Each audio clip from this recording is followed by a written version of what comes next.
Welcome to tonight's Corporate Service Committee agenda meeting. I'm your chair, Councillor Shelley Braderick. This is meeting number 7. Tonight is Monday, October the 20th, and I just have a couple of notes to the public. All cell phones, pagers, and/or PDAs are to be turned off. Members of the public who are attending and participating virtually are reminded to keep their microphones muted until they are acknowledged to speak. Additionally, for your information, please be advised that this meeting will be live streamed as well as recorded and will be available on the Township website.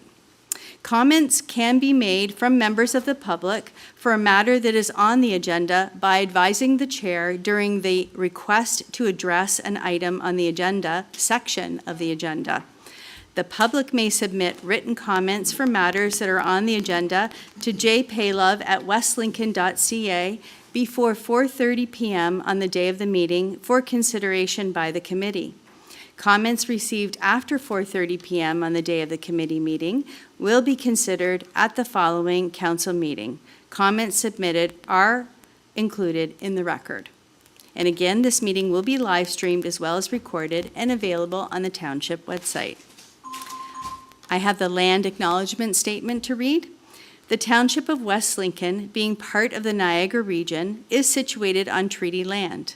This land is steeped in the rich history of the First Nations, such as the Haudenosaunee, the Haudenosaunee, and the Anishinaabe, including the Mississaugas of the Credit First Nation.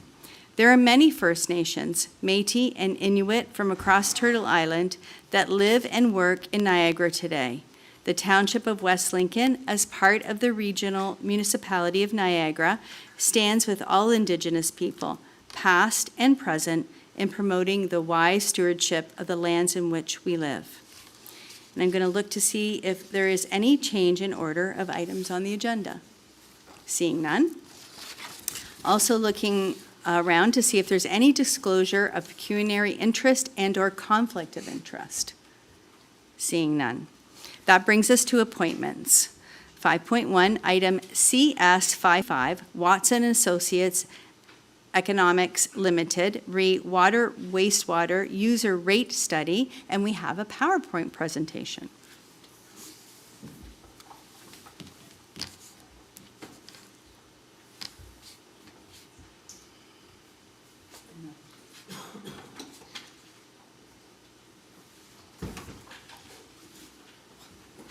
Welcome.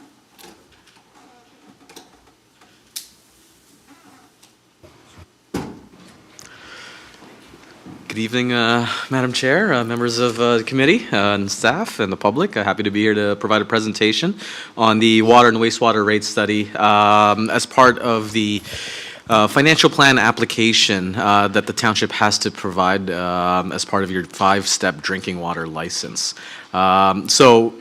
Purpose of today's presentation really is just to go over the summary of the study process, what we did with the steps we undertook with staff in order to calculate your capital, your operating, as well as all the other metrics that went into the background study, and then really just kind of providing a bit of an overview of where we're landing, why the costs are what they are, and really here's a survey of rates and how you compare with your neighbors. So again, without just going through briefly on at least the open air part, as I said, the study purpose really is to identify all of the current and future water and wastewater system costs. So we worked with staff to identify all of the 10-year capital as well as the proposed operating budget that will incur potentially over this 10-year period. We also take a look at cost recovery options. So for every capital item, there are different, revenue sources that could be utilized, but namely with respect to water and wastewater, we have this notion of full cost recovery, and I'll talk about that in a moment. And really the end goal of this study is to recommend rates for the township's consideration, obviously being presented to you first here at committee, and then for council's consideration, I believe next week, for the adoption of those rates. And as I said, part 2 of this exercise is to finalize the water financial plan, which is a requirement under Ontario Regulation 45307, which again is part of that drinking water license application. So we do the rate study because that is actually what you budget for, but the financial plan is what you submit to the province. So in terms of legislation, as I said, there's a number of items on the screen here. I won't go through each and every one. However, the theme amongst all of these, items of these key legislation and regulations is really the principle of full cost recovery, right? If you have a water system and the water costs associated with it should be recovered by your water users. Likewise, wastewater costs should be recovered by the wastewater users. And the goal is to not do any cross-subsidization or funding of these items via other sources such as taxes, because as I said, taxes is paid by everybody if it's water or non-water users, but water and wastewater users actually, they should be paying for the amounts that they're consuming. And one of the things that we're including as well as part of the calculations is this idea of asset management. And that's coming off of the last bullet there where it says Infrastructure for Jobs and Prosperity Act. As you may be aware, over the last 5-6 years, asset management has been at the highlight of the province. And part of the process that all municipalities are undertaking is recognizing how much money should you be putting away in order to ultimately replace all of your assets in a responsible and fiscally sound manner. And the goal of that is to mitigate any future debt financing, right? Can you put enough money away into a reserve fund so that by the time a water main breaks or, is due for replacement, you have the money to do so? So that has been examined as well as part of the calculations. So really going into the, the backgrounder of the study, you can see here on the screen, we have your current rates as of 2025. And you're very similar to most municipalities that have water and wastewater. So you do have a fixed charge component of your bill, which is what we call a base charge. And you do impose this on a quarterly basis. So what this means is regardless of whether you use water or not, you're paying a fixed charge, all right? And this helps too, especially if you have any individuals that may, fly south for the winter, they're not using water, you still have to maintain the system, so there should be a component there that's being recovered to at least maintain your system moving forward. So as you see, that varies depending on the size of the meter. Truly your residential meters are those smaller sizes, the 5/8, 3/4, 1 inch. So they range around $50 to $127. And once you get into the larger meter sizes, that's now more industry and businesses. So you can see your largest meter going all the way up to an 8-inch. So that's about a $4,000 charge every 3 months. And then you can see we also have a volume charge. So that is the amount that is measured at the meter and is billed on a per cubic meter basis. So you can see for water, it's about $1.81. And then likewise, we also have a charge of $2.09 for wastewater. Now, we don't have a meter for wastewater, so usually how that's calculated is based on the consumption that's read at the water stage, right? So if you're consuming 100 cubic meters of water, then you're being charged 100 cubic meters of wastewater. And then lastly, you also have a bulk water charge for those water haulers or larger trucks that come to the station, tap their card, fill the water. They also have a charge of about $2.46. They don't pay a base charge because again they're just hauling bulk water at that point. So in terms of the customer profile and volumes, you can see here we do have just over 2,600 customers, water customers, that are metered, and we do have it itemized based on the meter size. And this is how the municipality is able to then track which customer pays the appropriate base charge. You can see we also have 59 bulk water users for a total of 2,663 water users. Wastewater, we do have a slightly lesser number. That means that some customers within the municipality may be a water user, but then they have their own private septic, or the honey wagon comes and drains it every couple of years. Now, there may be an instance too that you may have a business that may have 2 meters rather than 1, right? So it could be still the same customer, but they just double. So anyways, that's a slightly lower number. And then with respect to the volumes, you could see, again, we break it out between res and non-res for a total of about 600,000 cubic meters on the metered side, and another 257,000 on the bulk water for a total of 859,000. And like I said, on the wastewater, slightly less customers, therefore slightly less on the volumes, about 591,000 cubic meters per year. Now, in terms of the water usage and the volumes forecasts, Keep in mind that we did work with Township staff to identify the development charge background study, growth forecasts. We took a look at the potential growth, especially from your Smithville master community plans. And based on that information and when infrastructure is potentially going to be in place, we are looking at roughly 2,384 new water and wastewater customers coming online over the next 10 years. Now, the municipality does have to monitor this. Again, depending on when you can get infrastructure in place and how building permits proceed, this number may fluctuate. But on average, we are looking at roughly, about 272 customers per year once we reach 2028. But until that time, we're slowly building up towards it. Now, you can see how we're estimating roughly 161 cubic meters per year as residential volume. So we took a look at the historical volumes of the residential customers, really that 5/8 and 3/4 inch. And it is estimated that they're roughly consuming 161 cubic meters per year. And how this then calculates is, as you can see, in 2025, while we assume 4 customers, we believe that perhaps we don't know when they're going to come on.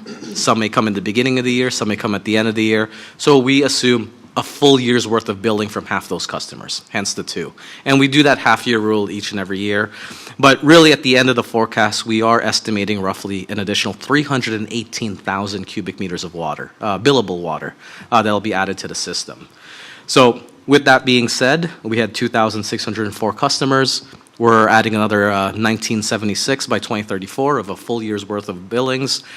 So we're roughly looking at not quite double, but pretty close to it, 4,580 customers by the end of the forecast, or increasing your volumes from 600,000 to roughly 920,000. And then furthermore, you purchase your water from the region, as well as purchase your treatment as well on the wastewater side. So we have to do those calculations based on what you're billing relative to what potentially you'll be buying. So we do take a look at the difference between your purchased water versus the amounts that you're billing, and then we escalate that 600,000 by a factor of about 16%, because that's the delta that we typically see. And you can see that 16% is escalated. So based on this, I'll leave you with this food for thought. By 2034, while we estimate 920,000 worth of billing, we're estimating that you may be having to purchase 1.4 million cubic meters of water from the region, based on that 16% delta. And then I won't belabor the topic here, but with wastewater, it's the same calculation. So we also estimate the reconciliation amounts that you have to pay to the region for wastewater fees. Now, in terms of the capital infrastructure, as I said, we worked with Township staff. So we looked at council-approved documents. We have historical 10-year plans. We looked at potential plans that may be coming to your table, in the next couple of months. We also looked at the DC background study, as well as other budget documents. So we then itemize all of your capital based on needs, timing, and costs. And what you'll see on the screen here is really a forecast, to 2034. So almost 10 years from 2025 to 2034. And this is in inflated dollars. So if the numbers do look slightly different than what you've seen, it's because we do inflate these on an annual basis. Because by the time you get to, say, 2029, it's no longer going to be 100,000. We're estimating it'll probably be 100,000 plus inflation. So really, over this forecast period, we're estimating about $12.2 million worth of capital for water, and as well about $19.6 million for wastewater. Now, keep in mind, while we do have this capital program, we did identify some appropriate financing options for these. And this is where we worked with finance staff, with public works staff, et cetera.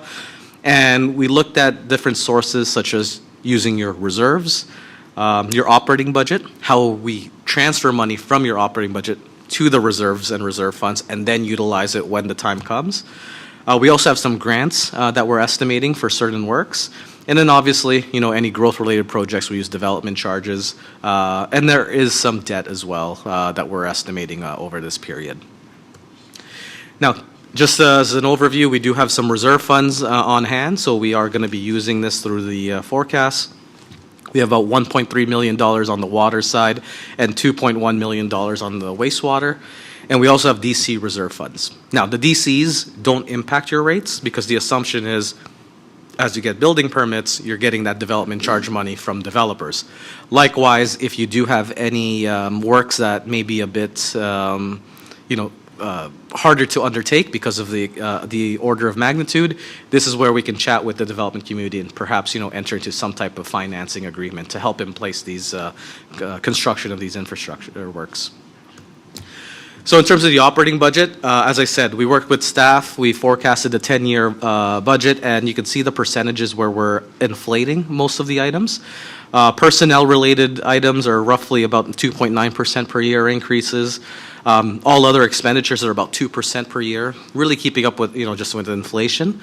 But the biggest piece of your operating budget has to do with the purchases from Niagara, or the transfer payments. So you can see on the water side, based on our review of the Niagara region documents, they're estimating roughly 4.3% per year on their water expenses and 8.5% per year on the wastewater. So it is our understanding that they will be re-looking at some of these in the near future. However, not having that information, we have to forecast something over the 10-year period. Hence, the rates that are presented in front of you are recognizing these, these percentage increases from the region. So in terms of the proposed financing sources, if you recall, the water was about $12.2 million. And you can see a good chunk of it is being funded via, the water reserves. But we also have some identified debt, through the 10-year budget that we're looking at, and it's about $6.1 million. And we did look at your debt capacity, so this is well within your affordability in terms of, a repayment limit. And we also do look at, the use of development charges as well as potential growth-related debt. Now, that growth-related debt, this is a placeholder until we have the development community and have these DC works put forth. Then we'll have those conversations. But as I said, anything with respect to DCs do not impact your water rates at this time. And then with wastewater, there's the $19.6 million, of which we're assuming $500,000 worth of grants. And then you can see the remainder of it is water, the reserves, the wastewater reserve. However, keep in mind, we have about $17 million that is DC related. So that's a good chunk of the $19 million program. So really the punchline over the next few slides. So the water rates, based on the information in the preceding slides, is roughly anticipated to increase by just under $4 per year, an average of $4 per year on the quarterly base charges.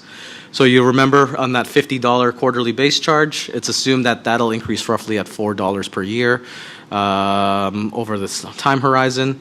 And then with the volume rates, it is anticipated to increase at roughly 14 cents per year. As I said, these increases are estimated to align with the regional water costs of 4.3%. And to ensure that you have a positive reserve fund balance, so that we can take care of asset management related works by year 10, which gives you an estimated balance of just under $6 million. Now, keep in mind in terms of your water asset management, it is recommended that you are funding just over $1 million a year, roughly. Again, that's from historical numbers.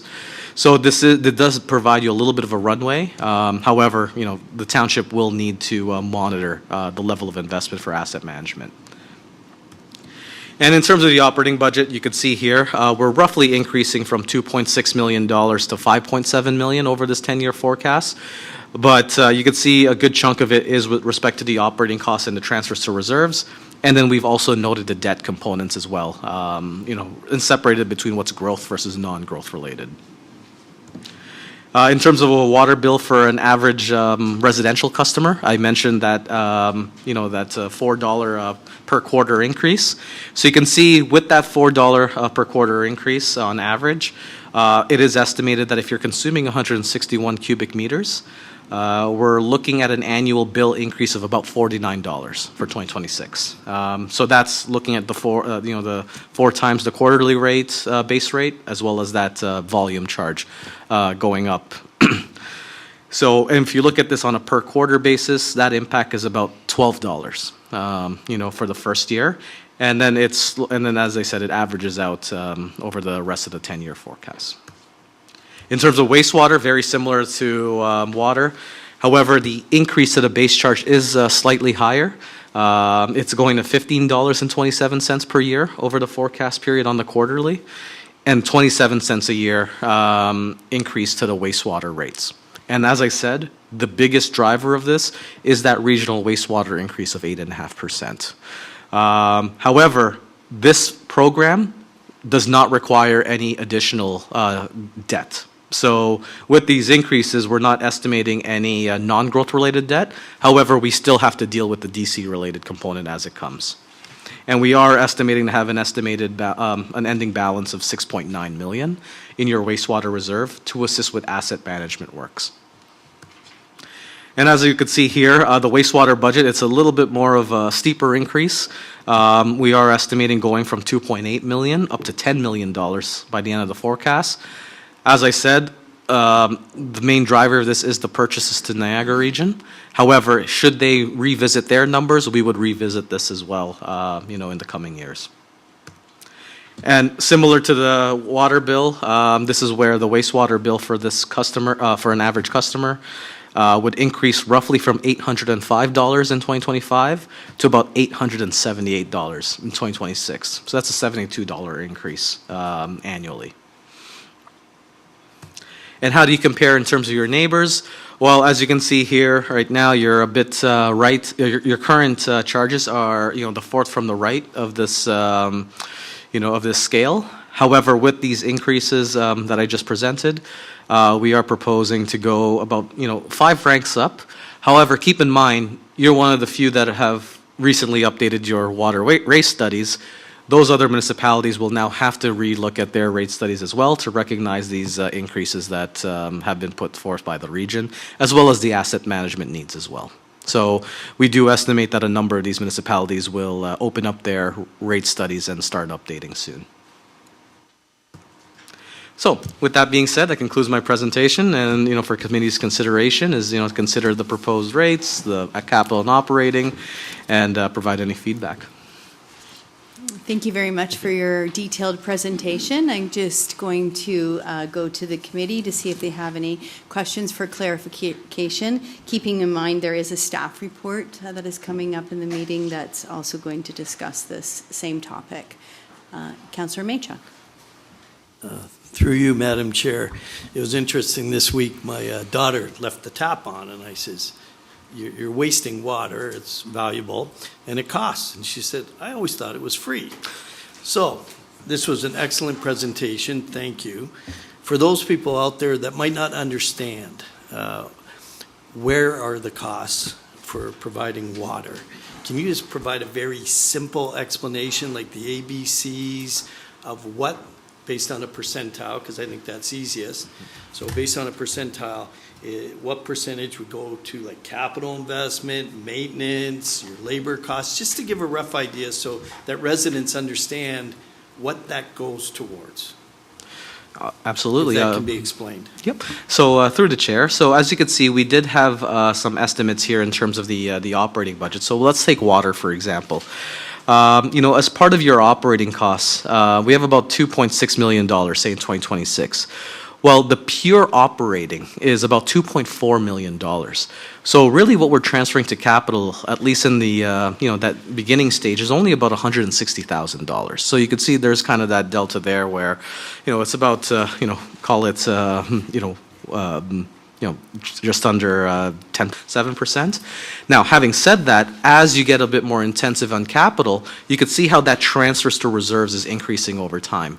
Because we are recognizing that we want to ensure that we're taking care of that asset management, where, as I said, if you have to replace your pipes or, any stations, again, linear, because the responsibility of the treatment still falls on the region level. That's kind of the, I guess the allocation of the costs. Now, every municipality is different. Some, may be a little bit heavier on the capital than the operating, and that may be just a function of, an aged system where they have to take care of more of the assets ahead of time. For yourselves, a lot of your assets are still fairly new. right? It was just built really, over the last 50 years. And typically water and wastewater assets last as long as 100 years, 80 to 100. So we still have quite a bit of runway in order to put together, funds into a reserve to pay for these works. So you can see that's where, you're looking at these charts, that's where the discrepancy or the allocation is. And then in the same breath as wastewater, you can see the operating costs. I would like to say a caveat, because a portion of this operating cost is a purchase to Niagara Region. What they use that money for is probably for capital as well as the treatment side. So, there are some capital components embedded that operating, but you're not the ones using that. The region has to redistribute it. All right, I thought of one other question. In terms of AI and technology, are we going to see things that might help with conservation or assist in decreasing costs over time, or at least reducing costs with the newest technologies and maybe the need for less labor, or is that not the case at all with water and wastewater? Great question, through the chair. So, through my work with, I've done a number of water and wastewater studies, in my career here at Watson. And one of the things that's becoming a little bit more of a trend now, especially for those municipalities that are able to implement it, are, again, using technologies such as, automated, meters and, the AMR, type of systems, where they're now able to really identify, where leaks occur or where volumes are. And that's where you can then take a look at, potential conservation or, things to adjust based on, well, why is this area using much more water than the rest? There must be a leak here, or, some type of leak detection. But that comes at a cost. So, there are things that, most municipalities are slowly working towards, but usually it's the ones that, have, a wealth of staff and, being able to incorporate these, once they find more efficiencies of implementation, then that kind of helps. In your particular case, it's a bit unique because you are a two-step system where you work with the region, so you don't do your own treatment, so you're only responsible for the distribution and collection. So the costs there are always separated in a sense. So then it's a matter of, well, who initiates that, that conservation piece. So it's not, I don't believe it's something that we did talk about it, but it's not something that I believe is part of the 10-year capital as of now. Thank you. Councillor Trombetta. Thank you, Madam Chair. Just, reviewing this, obviously forecast. See, what I have the issue with is the messaging. The messaging is that the region implements their prices. We have to pretty much download them on our residents. And there's no messaging, it's which I'm looking through, Madam Chair, to Mr. CAO. When their rates go up, obviously their bills go up in the mail, and they're seeing this stuff. But they're blaming, again, this is implemented by the region. They're blaming us as councillors, for these kind of increases, which we have, if we don't accept this evening, this still gets implemented. Am I correct, through you, Madam Chair, to the presenter? Through the chair, so the regional rates are implemented. So the regional rates are implemented, that's correct. Right? So the fifth, and you're saying this forecast of the anticipated 1527 per year for this forecast is what's going to be implemented by the region, correct? Am I right here? Or? That is the amount through the chair, that is the amount we have to have in order to cover that off, as well as your, homegrown and our expenditures. Our own stuff, right? Which is a significant increase, there's no doubt. And that's quarterly, correct? Is what you? That's correct. Every quarter, so. We're looking at an extra $60, and obviously going through the times that we're going through, that's a lot of money. And I'm concerned on the messaging for our residents. This is implemented because of, the anticipated regional increase of 8.5%. We don't make those decisions as councillors, and not all regional members make that decision. There's a lot of members that sit on the region that are making that decision for that increase.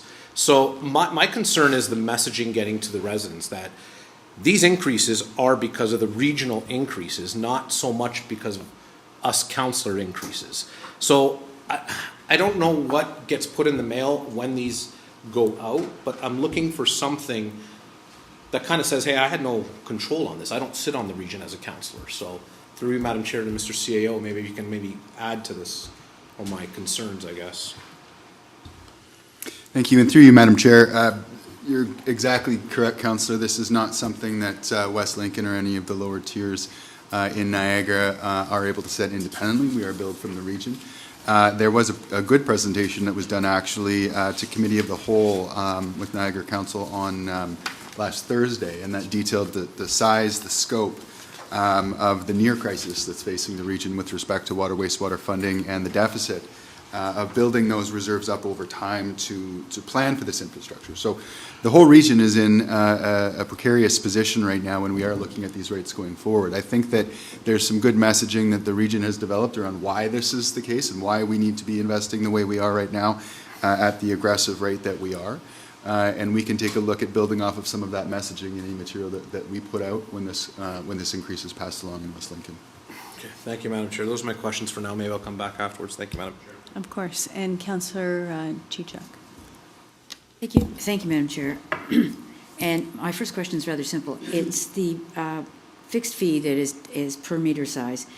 There's no base minimum charge included in there for water, presumed water consumption, like water of the first 40 cubic meters. It's strictly for the infrastructure supporting getting the water in front of your house and water line, because from where the water's shut belongs to you.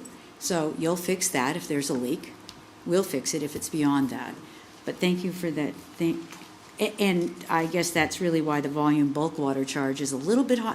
It's higher than the volume charge in a metered situation, because in fact that bulk water station requires some maintenance and repair and capital repairs, so that 60 cents a cubic meter goes towards offsetting that. Through the chair, that's correct. So I think that, and Madam Chair, to the point that Councillor Trombetta was making, I think that it sounds harsh that our water rates are going up when we 5 years ago recognized in the town, I do remember, where they went up substantially, and we took aggressive action to put in place methods of measuring what we were losing, unaccounted for water, before the meter, after the meter, wherever it was, and we were determining how we would minimize the lost water in order to minimize the amount of water we were paying for from the region that wasn't actually getting to our residents. So we thought what we were doing would be being able to, we put 5 and 10% in per year at that time to say, we're going to do all this work to identify ways to minimize loss, ergo minimize future water increases, only to see that we're here again. And I know that there'll be people out there that remember those meetings. They remind me every year, and I said, we're doing taxes, not rates right now. So it's a sticking point that will come back to haunt us, because you've made the point, sir, of fairly new assets in most of the infrastructure. And I would say that by 2034, we are going to be 33% of our infrastructure is going to be less than 10 years old, if on your predictions we're going to build these kind of houses. So with relatively new, under 50-year-old infrastructure,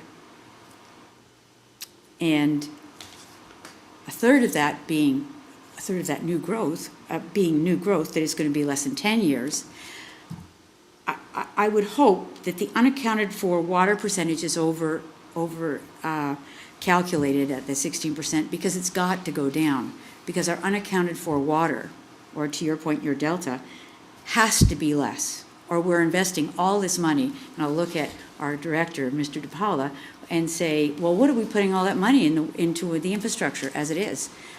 Newer infrastructure to start with than most of our colleagues, a third of our water infrastructure, water and wastewater, being less than 10 years old, and we're still going to expect at that time 16% unaccounted for. I don't mind that you're putting a cushion in there, but I do find it a little, and all of the work that we've done in the past 5 years, there's got to be some saving, or people are going to say, why are we doing it? So, through you, Madam Chair, is there some method that in recalculating in a few years we would find that all of that investment is actually producing a saving?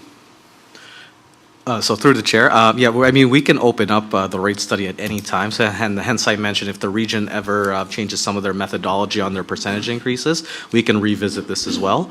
And keep in mind with that 16%, just again, a portion of that, around 10% or 10 to 15%, is a fairly good system. And the reason for that is, while we're saying it's unaccounted for water, it's unbillable water. So a portion of that 16% would be township-related use. So you don't bill yourself, in that particular case. So if not, you're just, you're paying for yourself and then paying towards the We region. have two pockets. Exactly. So, of that amount, yes, there is a true unaccounted for water.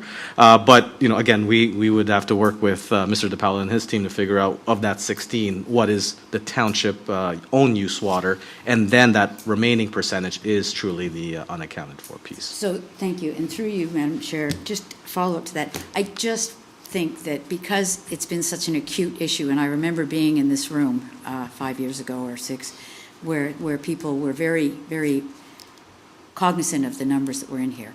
So it's just that we put a 16% all across. And I mean, certainly one way to stop that would be to put in meters into town hall and see whether we're wasting water. It doesn't mean we charge ourselves, but the number unaccounted for might be a little different. Anyway, that it's just something that I trouble about, because how do we make advancements if we're investing only to find out that there's no reduction internally for unaccounted for water? So I think I have one more question. Oh, it's about the DCs. And to date, DC legislation, through you, Madam Chair, does not suggest that hard infrastructure is going to be reduced by any kind of element in the current regime, but who knows?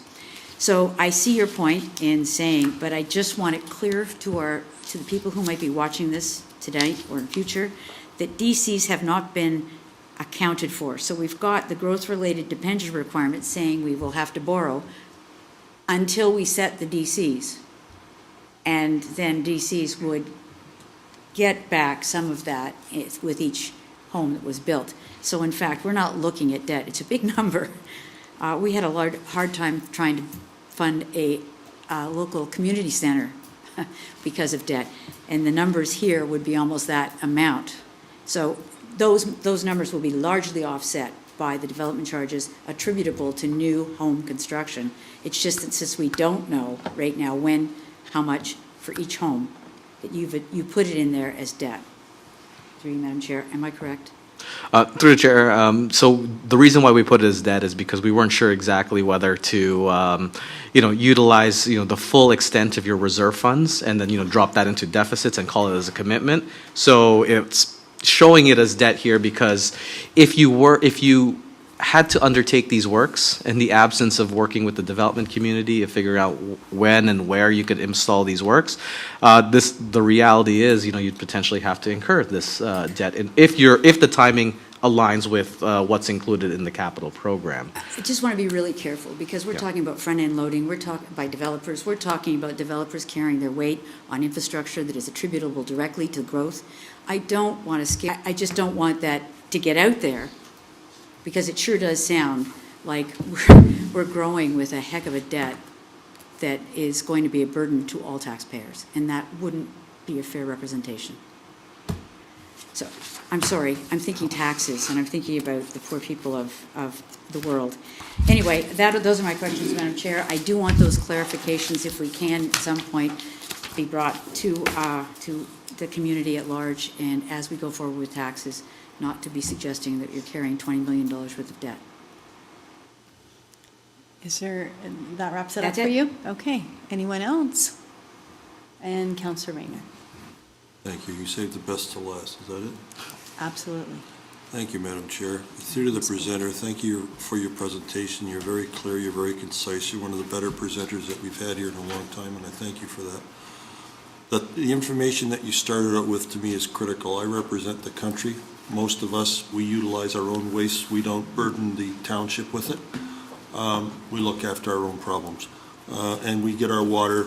I used to get my water from Hamilton. I don't even get my water from Niagara. I now get it from Niagara. But the point being, this study, everything you're doing, you said specifically relates to the people who are utilizing the services. So the people out in the country that, and I just want it clear for those out in the country, not only my ward, but other wards, in fact, all the wards we have country, this does not impact them, correct? Through the chair, that's correct. That's all I need to know. Thank you, sir, and have a great evening. If I could just segue on to Councillor Rayner's point, except for the bulk water that gets trucked into some. Yes. Yes, of course. So I don't see any other councillors that have any questions, and I don't as well. So thank you very much for your presentation. And I believe this is coming up as a staff report later. I'm not sure if you're still going to be around or, but I'm sure the director will be able to answer any questions. Thank you. Thank you.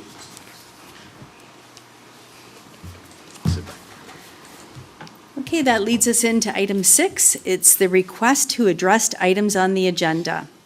1 hour in total should be allocated for this section of the agenda, and each individual person shall only be provided with 5 minutes to address their issue. Some exceptions may apply, and a response may be provided, and the matter may be referred to staff. Are there any members of the public that are present tonight to wish to address any items on the Corporate Service Committee agenda? Seeing none, and I will turn to IT to see if there's anybody online. Not seeing any, Madam Chair. Thank you. 7, communications. There are no communications, and that brings us to 8, staff reports. 8.1, item CS 56-25, Director, Infrastructure, Mike DiPaolo, and Director of Corporate Services, CFO, Caitlin Repovs. Recommendation report 1-23-2025 Water and Wastewater Rate Study and Financial Plan. The recommendation is that 1, that recommendation report 1-23-2025 dated October 20th, 2025 regarding the 2025 Water and Wastewater Rate Study and Financial Plan be received, and that 2, the water and wastewater systems rate structure and rates recommended in the report prepared by Watson and Associates Economics Limited, attached as Schedule A to this report dated October 9th, 2025, be accepted and approved. And 3, that the Water Ontario Regulation 453/07 Financial Plan Number 077-301, attached as Schedule B to this report prepared by Watsons and Associate Economics Limited, dated October 9th, 2025, be accepted and approved. And do I have a mover? Councillor Maychuk, and second by Mayor Ganan. And I'll open up for any further comments or questions. Councillor Rayner. Thank you, Madam Chair. Through our Director, Mr. DiPaolo, this has been regulated by the province and mandated as compulsory. Is that correct or incorrect, sir? Through the chair to Councillor Rayner, the component of, it's through the Ontario Safe Drinking Water Act.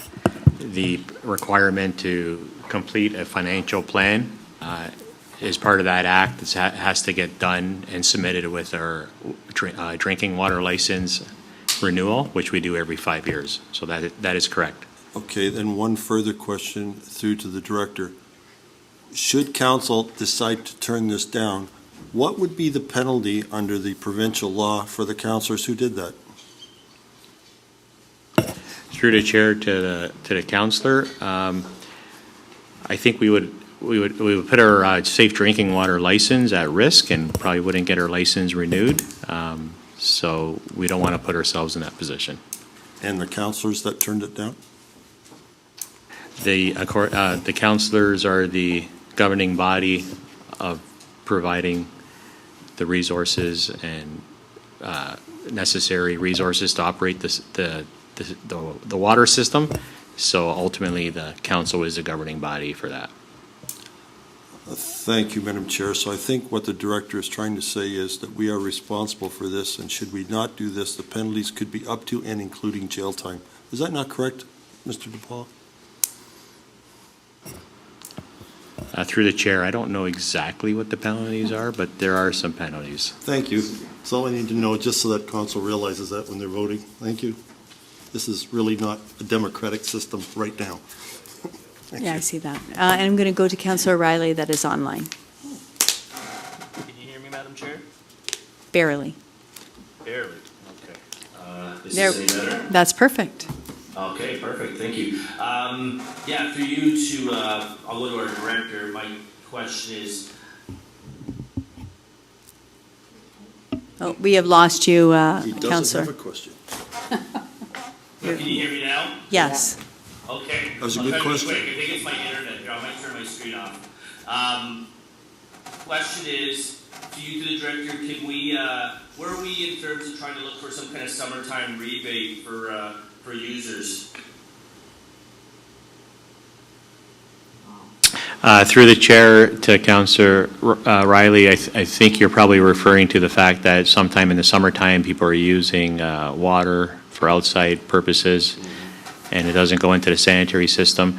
Unfortunately, we're not implementing that type of rate structure. A lot of municipalities don't implement it that way. The main reason why is because otherwise you would have to kind of have a wastewater meter to capture the flows that are leaving the property. So unfortunately, we're not recommending that, and a lot of municipalities in Ontario don't follow that model. Okay, thank you. You know, obviously it's something that I'd like to see at some point in the future, but obviously this is the right time. I was just curious where that status was. So that's all my questions, Madam Chair. Thank you, Counselor. And Counselor Maychuk. Yes, through you, Madam Chair. Less concerned about myself or penalties, more concerned about safe drinking water and our residents. So if we didn't approve this, what kind of risk are we taking in terms of providing safe water to our residents, which I see as the most important and basic need of anybody in West Lincoln, including anyone in the province for that matter? Well, through the chair to Councillor Maychuk, I think the first risk is we just need to renew our safe drinking water license. So we have to make that application. Our drinking water license expires in May of 2026, and we have to make our application 6 months before that date. So our intentions, and staff are currently working on that application right now. We have to make that application by the end of November. So that'll be the first risk if this doesn't get approved. Just a resubmission of our safe drinking water license.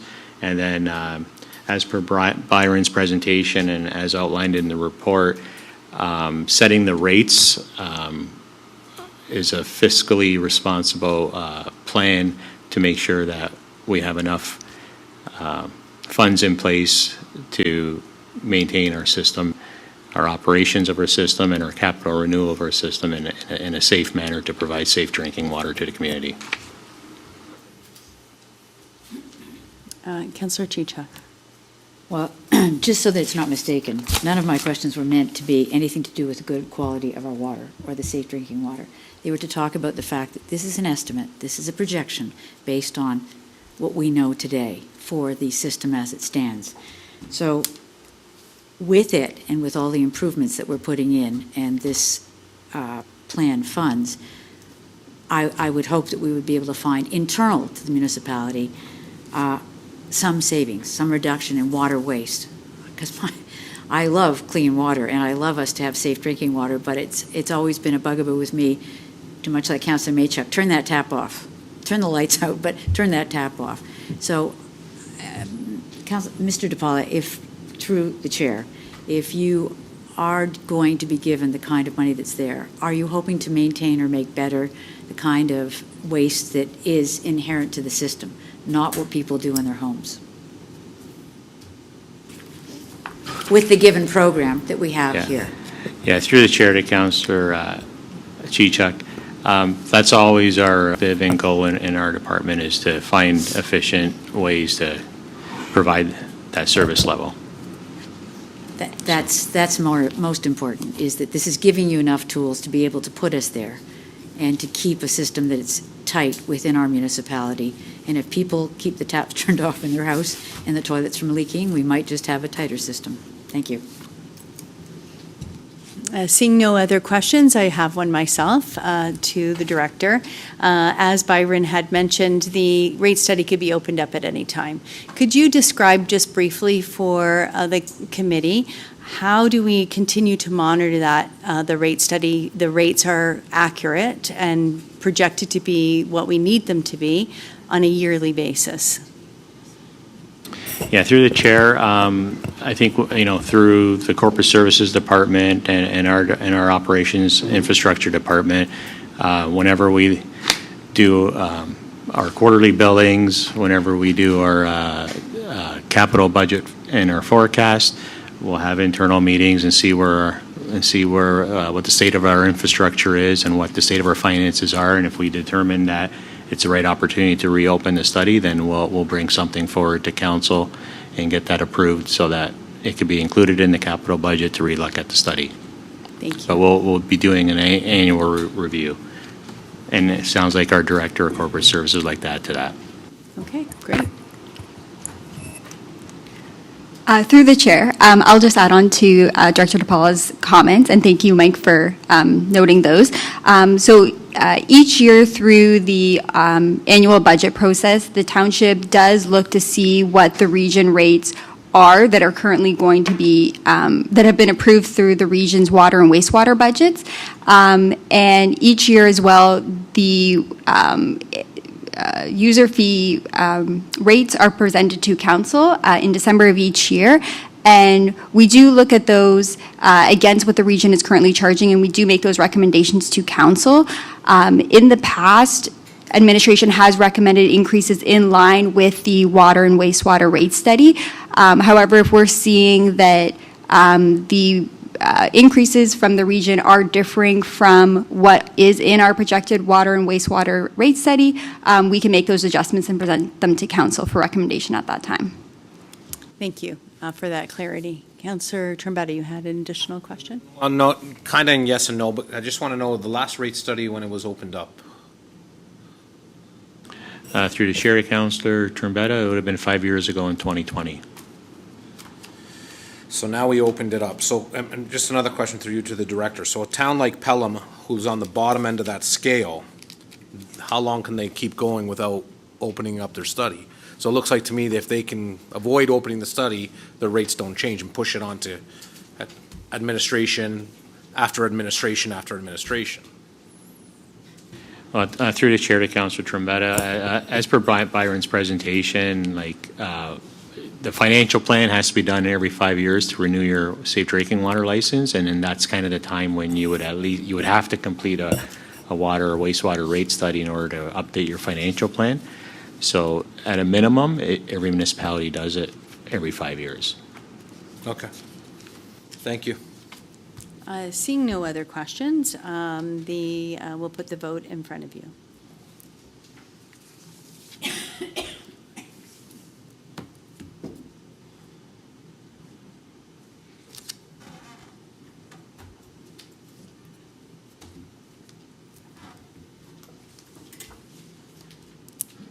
And that carries. Thank you. That brings us to item 8.2.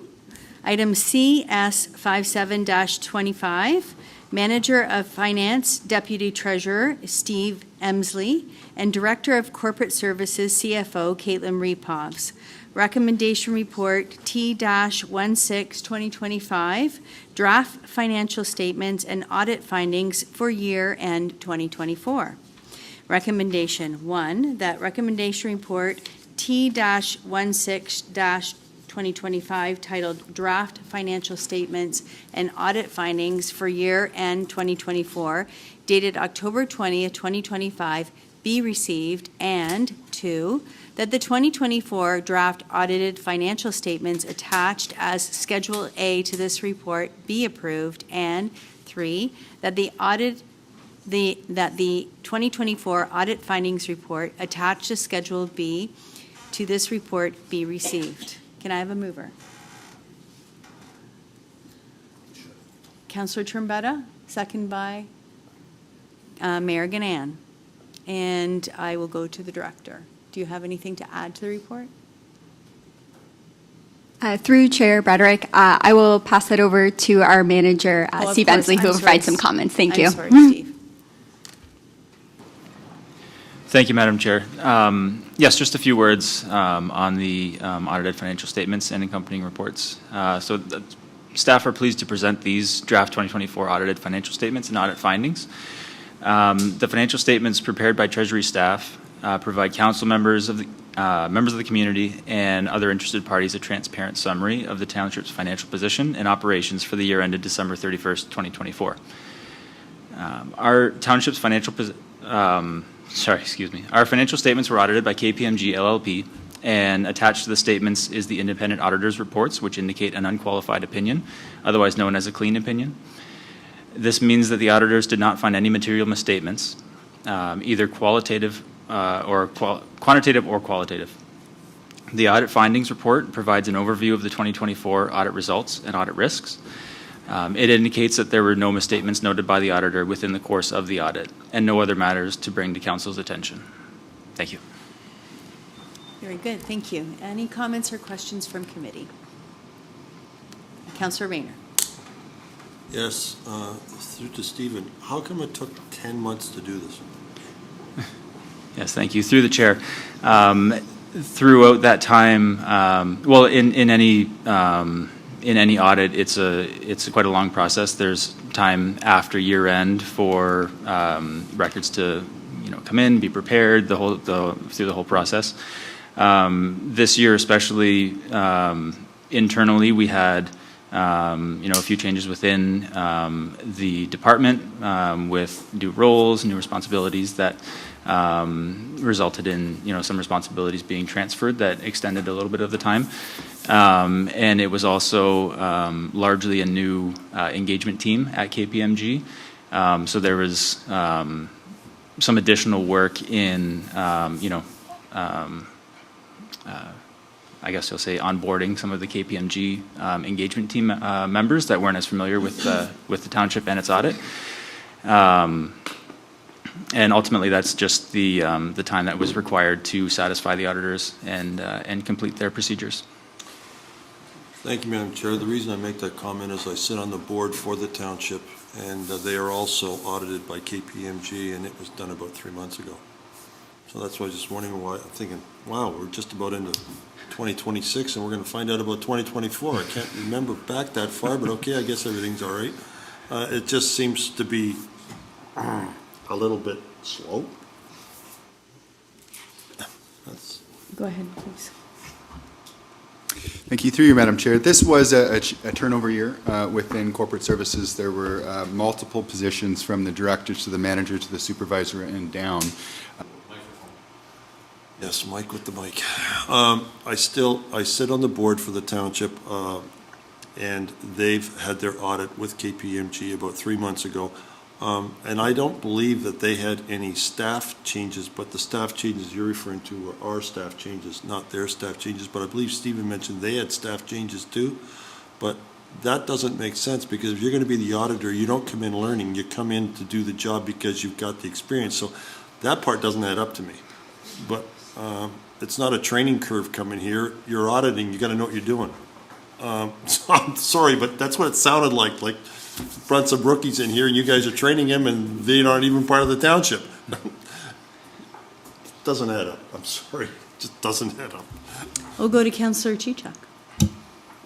You had a question? I do. No, Madam Mayor, Madam Chair. I did want to say that the audit is a function of getting your external auditors and your staff to get the right information at the right time. And on change years, as the CAO has pointed out, the fact that the audit staff had new staff, or new to us staff. They may have been old or been there a long time, as well as ours. Well educated in our business, but the fact that everybody came together, we had a bit of a time lag. But what I would like to ask, just to comfort Councillor Rayner, is did the FIR statements get done and submitted to the province on time? Through you, Madam Chair. Those are the annual statements. Would that be a question for you, Steve, or should we go to Caitlin with that? Through Chair Broderick to Councillor Chichak. The FIR is the next step that follows the audited financial statements. We typically do wait for the audited financial statements to be approved by council before we proceed.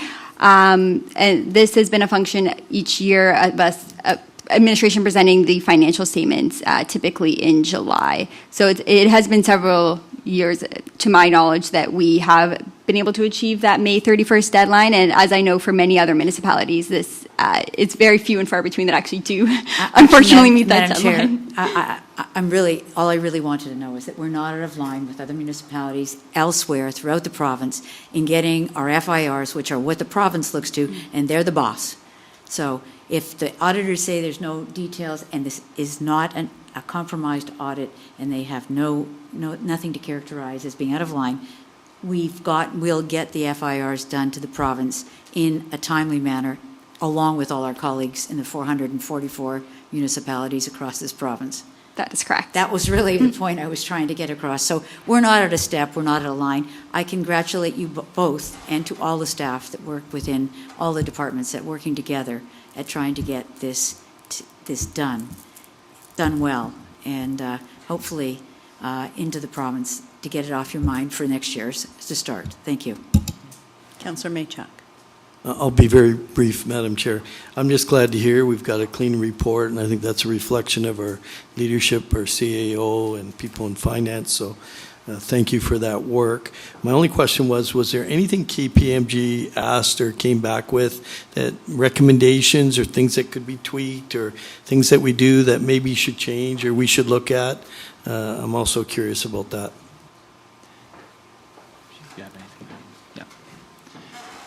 Thank you, through the chair. Typically, the auditor's responsibility is to provide that opinion on the financial statements. In my experience, I don't know if Caitlin, if you want to add afterwards, I did not receive any feedback of that nature from the auditors.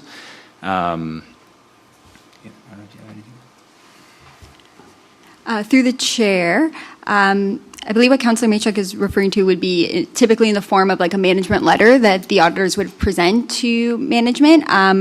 However, the township has not been in receipt of a letter providing any recommendations for anything for this 2024 year end. Great news. Seeing no other questions, we will go to the vote.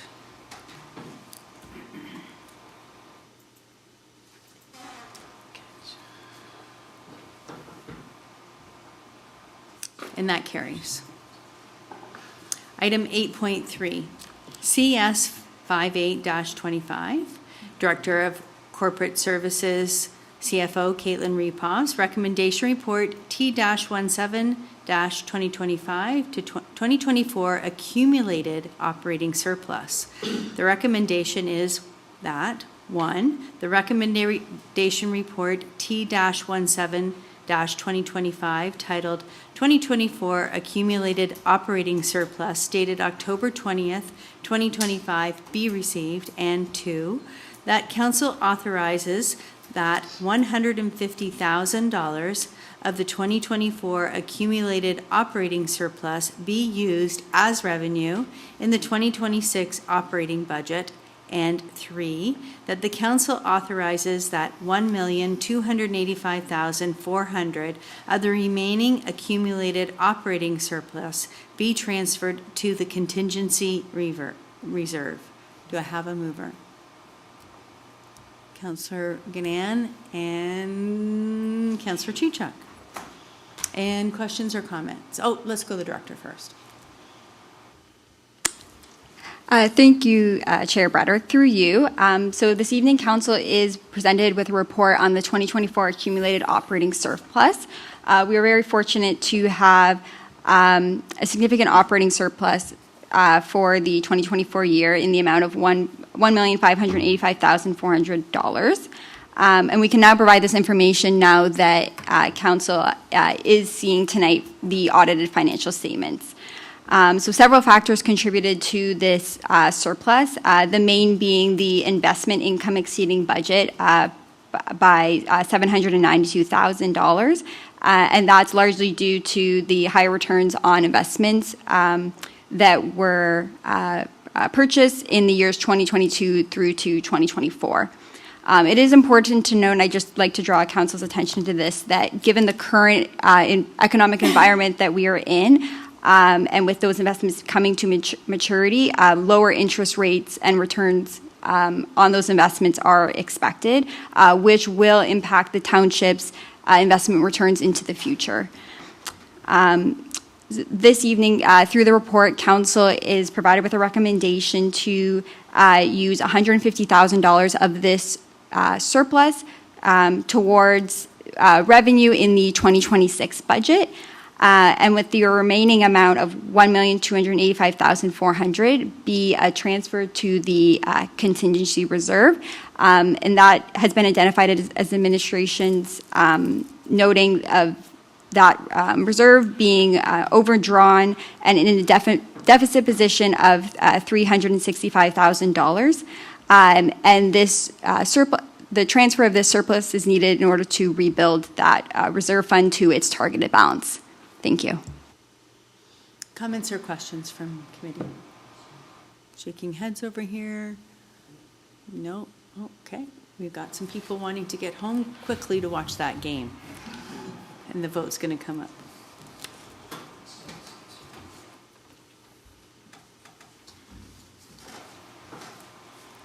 And that carries.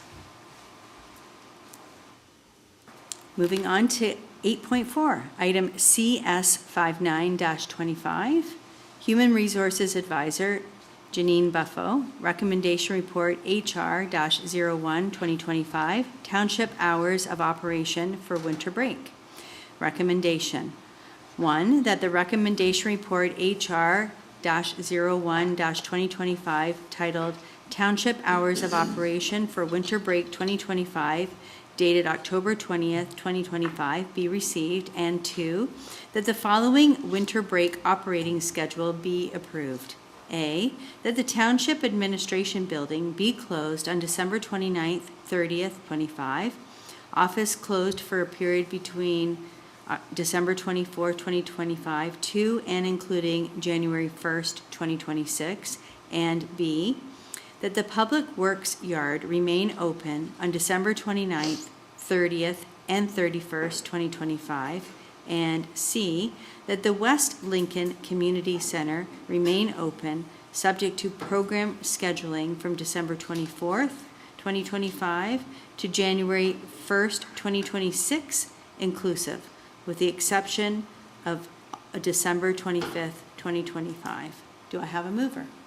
Councillor Chichuk, second by Councillor Trumbetta. Councillor Trumbetta, do you have a comment or question? Then I will go to Councillor Riley, who has his hand up. So every year I have questions on this as well. You know, I'm not opposed to the decision made by the CAO, but I got questions in regards to, 4 days are mandatory vacation for your employees is what this is implementing. What if you have an employee that, and again, coming from working in a municipality, it's our option if we want to use vacation days for that, or it's our option if we want to come in and work. And maybe I have a trip planned with some family where I could use those 4 days. But this, and again, it's your administration, I just want some clarity, but this, I guess, report or recommendation stating that your employees have to take their 4-day holidays, but instead of maybe, coming from, I guess, working at a municipality, those 4 days where it's quiet times where I can get a lot of work done. And I know, with the public being on holidays, that's where I can catch up on a lot of stuff. Maybe I want to use those days, but this is saying, no, you got to take the holidays. So can you just add into that? Maybe, and maybe someone doesn't celebrate Christmas on those days, but they're forced to take those holidays. So I just wanted some clarity on why, and I understand Public Works is an essential service that has to be open. The other thing too is, the community center with the scheduled programming, I get that. I also have to add to that is when we did have that snowstorm and the phones weren't answered, and I know you rectified that issue before.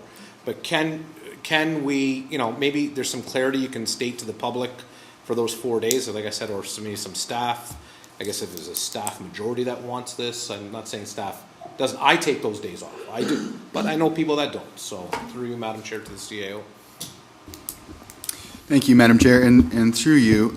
So a few things to this. One, my understanding of and some discussion with SLT that this has been a consistent approach to the holiday season at West Lincoln for many, many years. So there wasn't anything when we were looking at this year other than to ensure that we had the direction last year to keep the community center open. That's one change from how we've rolled in the past. And as you'd mentioned as well, Councillor, with the phone system and looking after emergency procedures, that phone system has been upgraded, and those, I believe we have this in the report as Appendix A, the detailing of how that would work in the event of a winter emergency. We did have some discussion based on the discussion at the council table at SLT about a month ago when this report was being built. And that was the discussion. Do we need to have all these days off? Some people might like to work because there's an opportunity to get caught up when things You're smiling because you know that's a nice time, that's a quiet time, you can get a lot of work done. It was. So when we pulled SLT, the strong majority of the team believed that for this year we would keep it the same. If council wanted to see that altered, it would be easy direction to give us now, and we could look at doing that for next year. Right now, when we spoke about it, there's a good portion of staff that are used to this frequency. If there's a desire to change it, we could certainly look at something else. The easiest way for us to do that, though, would to get direction to look at 2026. But based on the discussion with the senior leadership team, we decided to keep this as the tradition was at West Lincoln, minus the change to the community center to keep that program. Yeah, and no way I was looking through you, Madam Chair, to the CAO. I want to change your administration, how you operate vacation. My concern is that the public their essential services are met during those times off. That's concerns for me. Again, it's your administration. I just had to ask the question, for that 4-day period, and thank you for clarifying that, Mr. CAO. Councillor Maychuk. Oh, I promised Councillor Riley. He has his hand up, so we'll go to him first. Thank you, Madam Chair. I'll try to be quick because my internet keeps freezing. To you, to our CEO, as long as I've been on council, this always comes to us, and I feel like it's kind of like we're giving staff permission to take more time off. So I guess my question is, why does this keep coming back to council on an annual basis? If this is something that staff is kind of almost an expectation that they're just going to do, why is this already kind of dealt with and not having to make it political? Through you, Madam Chair. This is something that we could remove from the council agenda. We think this obviously isn't high on the council agenda of things to oversee. If council's comfortable with it, then we can forego this next year and just proceed administratively with the holiday period. Councillor Riley, does that wrap up your question? Hold on. Hey, can you hear me? Yes. Okay, sorry, it keeps freezing. I heard most of that. So I would ask that we kind of have staff just deal with this in-house and not have to bring this in council every year, creating unnecessary dialogue. That's not going to change this. I think it also sends the wrong message to the community. Thank you. I'm going to go to Councillor Maychuk first. Through you, Madam Chair, to Cynthia, with the community center open, without going into detail, what programs are you providing? And I'm always concerned about working mothers that might have to go back to work after the Christmas period, the last week in December, first week in January, where many of the students are still off, or a lot of their children are still off. Are there programs during the day in the way of any type of, I don't like to use the word daycare, but day camp or anything like that during that time period, or is that something you're looking at into the future? Through the chair, Councillor, your question is timely because we were actually talking about the need for sort of a day camp situation. We're planning our March break right now. For this year, there is no day camp, but there is programming every day in the gym. There's regular programming, but there's additional programming, bringing in our part-timers to do some of that. And the ice will also be available. So a lot of free skates, that kind of thing. Got it. Councillor Trumbetta? Oh, Madam Mayor. Thank you. I just wanted to, through you, Madam Chair, talk about the fact that staff are not getting, I think there was a bit of a misinterpretation about what Councillor Riley was saying. Staff know, and the reason we'd have to look at next year, as the CAO was saying, is they know to save some of their days. That's just a given. They have X number of days, holidays, not number of weeks necessarily, and so they know that there's that opportunity. I have actually no objection to staff just looking after this on their own as well without it coming back, but we're picking up extra holidays just because of the closure. That's not so. Thank you. Yeah, good for that clarification. Thank you. And Councillor Trebetta. Now, just because further in the agenda, we have a delegated authority, does this fall under that, Madam Chair, to Mr. CAO? Like, We'll go will it fall to that or default to that? Okay. Through the chair to Councillor Trebetta and the rest of council, that very well could. This type of power, if council so chooses, would fall under a delegated authority. It currently is not, but this very well could fall under the CAO delegation of authority should council wish, and that's kind of what I'm hearing. Okay, thank you. Councillor Rayner. Again, saving the best for last. Thank you, Madam Chair. I would agree with Councillor Riley that I think maybe we should pass a motion or something saying that this should not be coming back. Would you like to make an amendment to the recommendation that's on But the... if it goes to delegated authority, we have to pass a motion still? I thought we would, that's why I mentioned it, but if I'm wrong, then. We'll go to the clerk We want to for- eliminate it, then the only way to do it is to amend it so that it will be. Let's taken go to off the clerk books. for clarification. Through the chair to Councillor Rayner, we could add an amending motion to include that. However, we could also bring back a bylaw for council subject to approval, which would be required to amend the delegation of authority anyway. This bylaw would be presented to council and they can approve or vote no if they so choose.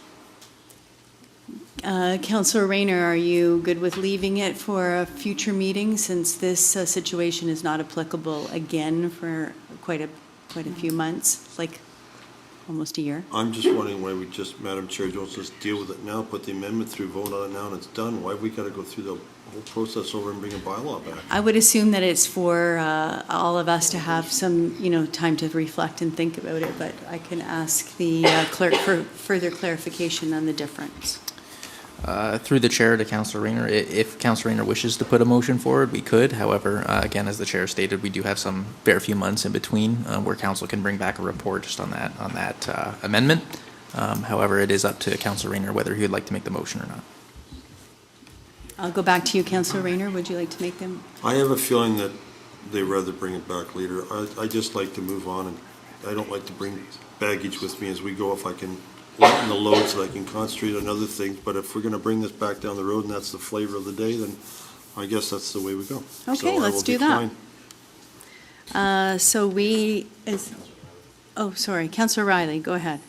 Thank you, Madam Chair. I was just going to say, I think you're going in a different direction, but I was just going to say, I would second Councillor Rayner's motion. I agree with him that we're just pushing this off to do the very thing we could do tonight that we're going to do down the road anyways, this isn't going to change. So I would actually put the motion forward on the table tonight and move on from it. If he puts it on, I'll second it. Did you hear that, Councillor Riley? What was said, I think I heard Councillor Rayner in the background say something, but it wasn't clear. I don't know if his mic was on. I'll have the clerk clarify for you. Through the chair to Councillor Riley, I do believe I hear you say you're going to make the motion to direct staff to come back with that bylaw. I just want to make it clear to council that the direction to staff would be to return with a bylaw. It would not be to delegate the authority, as the amendment would need to be a bylawed action from council. Did you hear that, Councillor Riley? Yeah, that's fine. So we'll just give the clerk a minute to do his little fancy work there.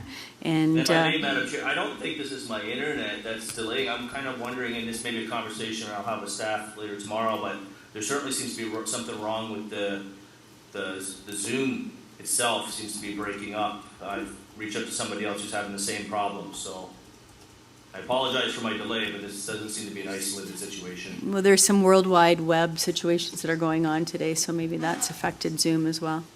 Perhaps, but it sounds like this is a regular problem. We'll wait for the clerk to revise the recommendation so that, will you read that to us? Okay, just hang tight.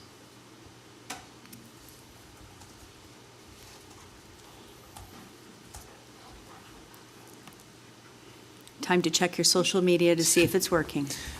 Through the chair to the rest of council and to Councillor Riley, which is a motion going to be seconded by Councillor Rayner, that administration be directed to return to council with an amending bylaw to delegation of authority bylaw in brackets CAO to include the holiday closure schedule. This would require administration to come back with an amending bylaw that would amend the CAO's schedule to the delegation of authority bylaw, which would then now include the holiday closure schedule. Did you hear that, Councillor Riley? Yes, I'm fine with that. You're fine with that? And you are as well, Councillor Rayner? Okay, any other further comments or questions in regards to this recommendation? Okay, seeing none? The amending, Just procedurally, please, if I could. So we still need to pass this, right? So should that be done first before we do? we can, so the amending motion, sorry, through the chair to Mayor Ganan. So the amending motion was made to the original amendment on the floor. This would just be the third. So you're just putting in an amendment to the resolution? Okay. So the All right. current vote in front of council will be just the amending motion, and then we'll have to vote on the total motion after. Okay, everyone got that? No nodding heads, but we'll assume yes. And the vote will come up in front of you. Maybe.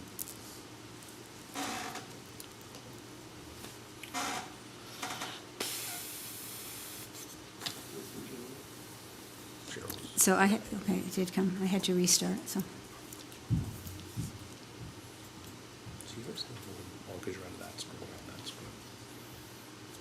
And that carries. And now in front of you will come the total recommendation.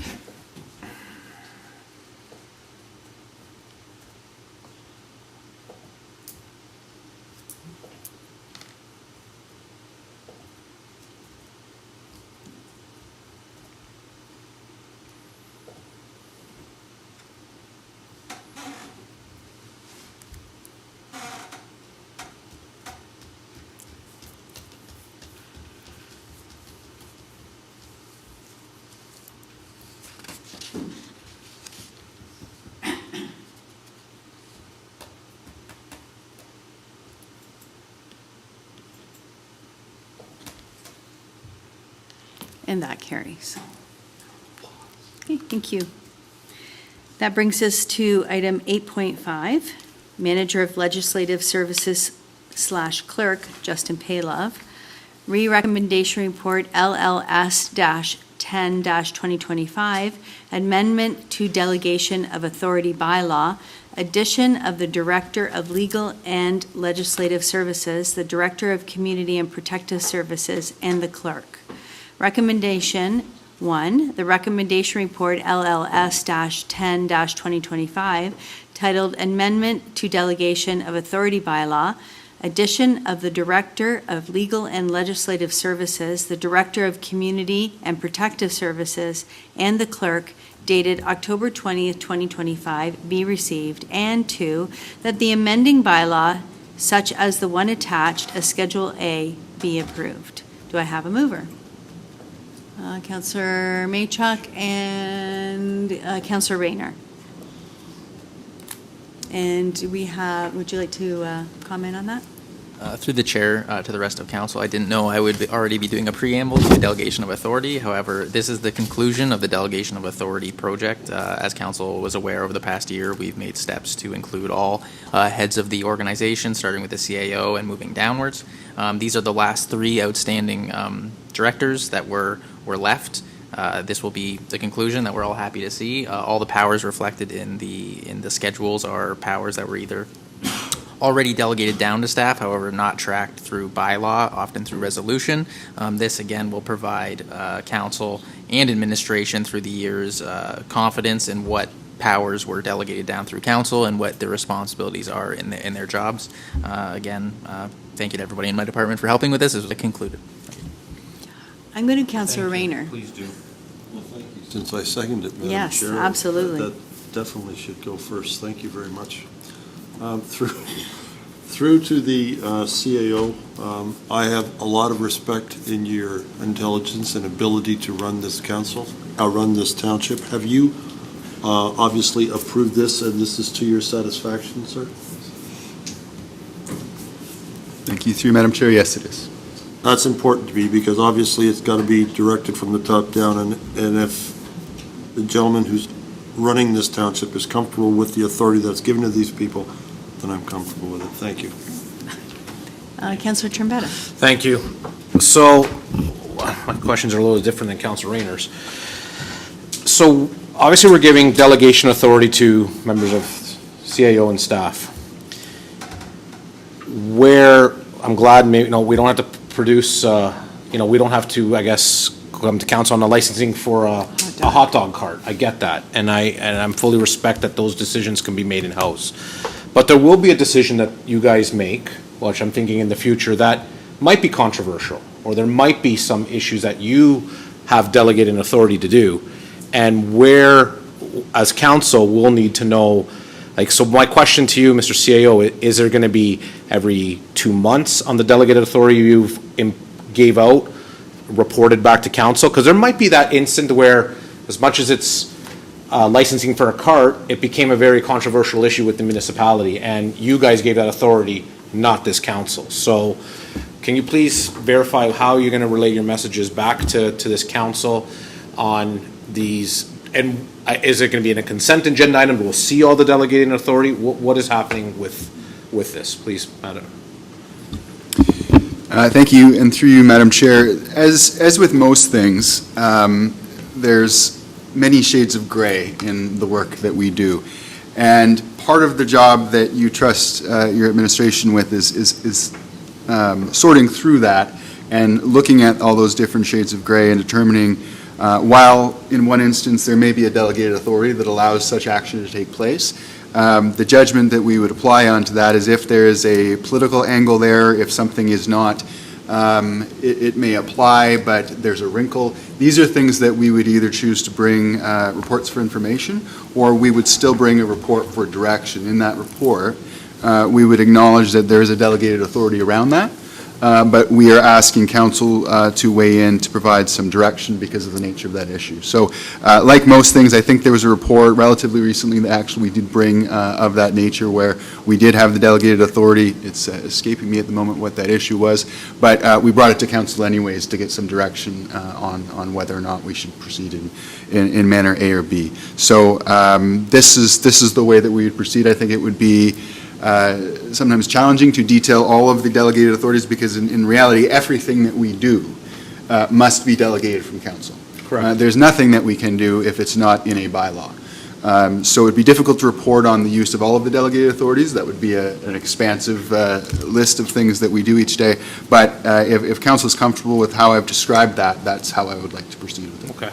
So again, and that's fine, and not that we as council want to, critique all your delegated authority. You're going to bring it, and obviously we're the governing body that approves it. But is there going to be, and you didn't touch on, is there going to be a quarterly report of something coming back to us on what you think are the, I know you said one you had to already come back to us, but again, my concern is, I might get that call from another council. Did you know that happened? And I'll be like, I'm not aware of that. Well, that happened. Are you aware of that? And that puts us, I've heard some issues from some residents, and that puts us in a position where we had no knowledge of what this delegated authority was. And then we have to make the calls to the clerk or to yourself and find out. Will there be something where, I guess, who determines what is the important stuff to come back to council? That we need to be, I guess. I potentially need to give some thought to what a broader reporting could look like around that. But my sense of it is, and how we've been proceeding, is that that's a judgment call that council largely does leave up to the CAO when things are going through and decisions are being made. And in turn, I do look to the directors for that same level of judgment with respect to operations. we could look at bringing a 1 year in review look at the delegated authorities back to council next year and say this is how this has been working, and we could give some examples of some of the efficiencies that the delegated authorities have brought. Outside of that, and administration brings standalone reports on things, like I said, that find themselves in that gray or darker gray category. I think that's the best that we could probably do around these. And my concerns aren't for this, I guess, this term's coming to an end, but, as future councils come in with future administration, future mayors. I know our mayor now is very transparent, her phone's always available, we understand that, but as future politicians come in and future administration comes in, maybe my concern is that maybe this can be a tool in the future to pass things along without telling members of council. So that's where I'm trying to say, if there's something that we need to set in place, giving this authority, that it prevents us from being, I guess, snake bitten in the future from other administrations. So I'll leave that with you, Madam Chair, to the CAO. I don't know if you want to comment on that, but I'll leave that with you. That's where I'm thinking right now. Thank you. Councillor Maychuk. Sorry. Yeah, through you, Madam Chair. Less concerned about the reporting about what delegation authority took place over a period of time, but glad to hear that our CAO has said if there's something that came to his desk that he has some uncertainty or needs to share with the public or share with council, that he would do so. And I have faith in his decision-making to make sure that those type of decisions are brought here to somewhat back staff, but at the same time to make sure that the public is aware and that we are aware and we're all in the same team working in the best interest of the taxpayer, and in doing so, we're doing it in a prudent, responsible way. I agree with you, Councillor Maychuk. Certainly, some issues can, seem very easy and not controversial, and can quickly slide down the other way, and not always known to be what they end up turning out to be. That's for sure. So it takes a bit of a spidey sense, so to speak, to know when to come forward and when to use your authority without needing to alert the council as a whole. So we appreciate that. Is there anybody else that has any comments? Okay, we'll go to the vote.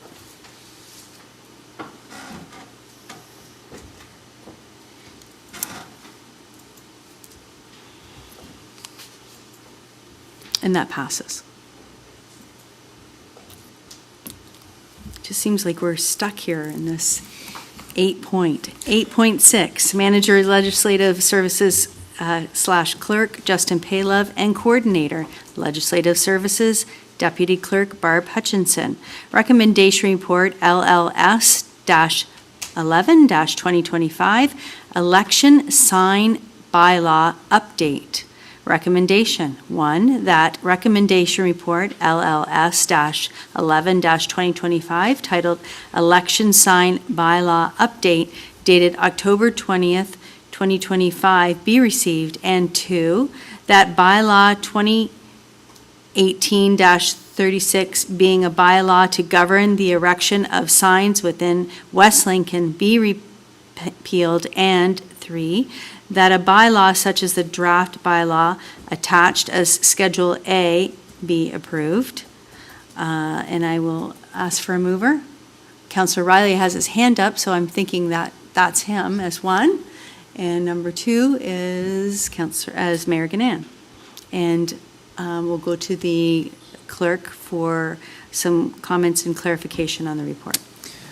Through the chair, to the rest of council, I do have a little bit of a blurb here. I know it is election season, or coming to us already, so I'll try to keep this as brief as possible. The proposed election sign bylaw modernizes and clarifies the township's existing regulations that found in bylaw 2018-36 to improve administration, enforcement, and consistency with current legislation and neighboring municipalities.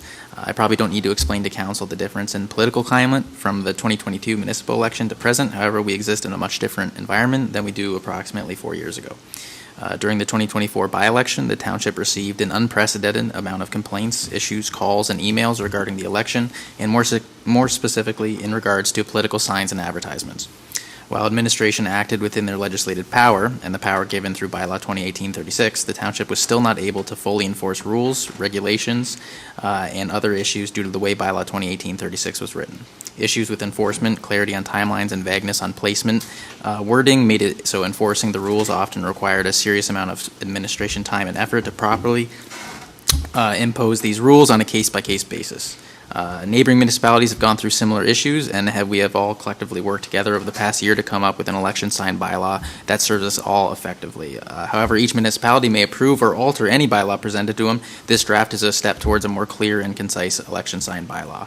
I do have a couple points that I would like to clarify that is found within the bylaw. There was a lot of slight wording changes. However, there is one or two clear changes from the previous bylaw to this one. There was a recognition of the general legislated rights and freedoms that all Canadians receive that was more borne out. There was an update to the enforcement provisions that clarified that the township does have authority to enter into private areas that are not township owned to enforce. There was a more clarification on the allowance for limited vehicle-mounted signs. There was an expanded restriction clarification on what is public property, which now includes and denotes public parks, cemeteries, arenas, libraries, and other township-owned facilities. Now we're coming on to more substantial changes. There was the addition of a permitting system that the township is recommending. This permitting system would reflect an agreement that both the candidate and the township enter into to more adequately reflect the agreement that we are entering into in terms of the conditions, so ensuring that the individual has read each individual rule so that both the township and that individual both have a written document that understands that they agree to abide by the rules. And we also have a deposit system that the township is recommending. Currently, the township's election sign bylaw does not possess a deposit system. We go by a system in which when we enforce the rules, we would penalize the individual, I believe it was $25 per sign, depending on the infraction. This was incredibly hard to actually enforce, as many a times it was pointed out to us that to print a new sign was cheaper than to pay for the sign that they would free from our jurisdiction. So it was relatively ineffectual, and this came to a head in the 2024 election where enforcement was attempted, and then enforcement was not able to be followed through due to those rules. There are a couple other semantical changes in terms of defining what a sidewalk is and how far you have to be. However, that was more of an in-house rule. As I stand, I'm much more confident in the proposed bylaw and the rules and regulations there, as well as all of our compatriots around us. I believe Lincoln, the town of Lincoln, and Grimsby have already proposed and passed a new election sign bylaw. A large portion of the rest of the regional municipalities are also passing the same bylaw to provide that consistency to all residents within Niagara region. Again, subject to council approval. If council wishes to go another way, they're under their full discretion to do so. I can answer any questions, but I hope that clarifies. Certainly a massive amount of work. I'll go to Councillor Riley first.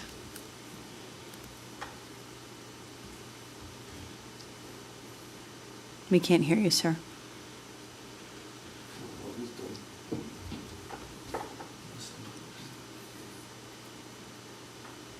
Councillor Riley? While he works on that, is there any other councillor that has Councillor Maychuk? Having gone through that through the chair, having gone through that last by-election, there was a lot of lessons learned, even by myself. But is there an opportunity to bring everybody together, all candidates, and do a presentation? And you were excellent in outlining what could be done. But unfortunately, and I'd say collectively, it'd be a good education to say what you can't do, because sometimes it's easy to plead ignorance and kind of bend the rules, which isn't fair. You should follow the rules, and whoever is elected during this next election is done fairly. Can you hear me now? Yes. You're interrupting. Yes. However, yes, we did. I will come back to you in moments. Okay, and just to let you know, I'm Zoom here. The Chambers camera is getting kicked off, so. Yeah, Kevin's nodding his head. Okay. So I think you heard my question, can we have a group meeting of all candidates where questions can be asked? You can clearly outline what can't be done. And I think some good lessons learned from the last election in terms of things that definitely can't be done that could actually disqualify a candidate. And just to make sure that people follow the same rules, including myself. Through the chair to Councillor Maychak and for the benefit of the rest of council, we'll definitely be exploring different education avenues. In previous years, we try to sit down with each individual can experience. However, this is where that permitting system will really come into play, as it will be like a signed agreement between the township and the individual that they have read and understood and understand that there is penalties involved with transgressions. However, I don't think there's anything wrong with coming together and doing a collective group type of seminar where potential candidates can be involved. We do advertise during that time that there are certain.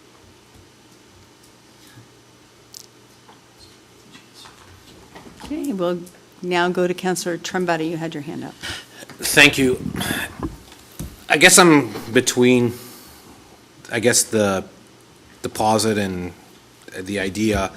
I think the problem is, and I understand your position as a clerk, is the enforcement of it. These people might be, you have to work with these people afterwards, and if you've punished them for taking their signs off, it becomes a tough situation. I understand, and I'm fully respectful to that situation.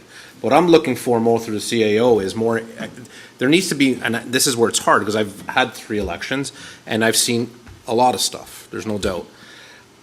But the enforcement of it is the key and the problem, where we find, and I get staff to try to, calm the waters, because again, those might be your future counselors that you have to work with. So you're trying to calm the waters. But in the other sense, the counselors or other counselors you're going to be working with are not happy either. So this is more at an enforcement level. Again, I've seen signs getting, we can all talk about stories, put up an election night, around the polling stations, which is not allowed, and nothing's happened. And, again, signs don't win elections, the people win elections, so I understand that. But if we want to play by the rules, it comes down to more of an enforcement by staff, like, throw them away. Like, it is what it is. It's usually, if you lose money, that's when you learn a lesson in life. And again, it takes more enforcement than anything. You can put all the stuff you want, but if there's no enforcement from staff, it doesn't help. So those are just my comments.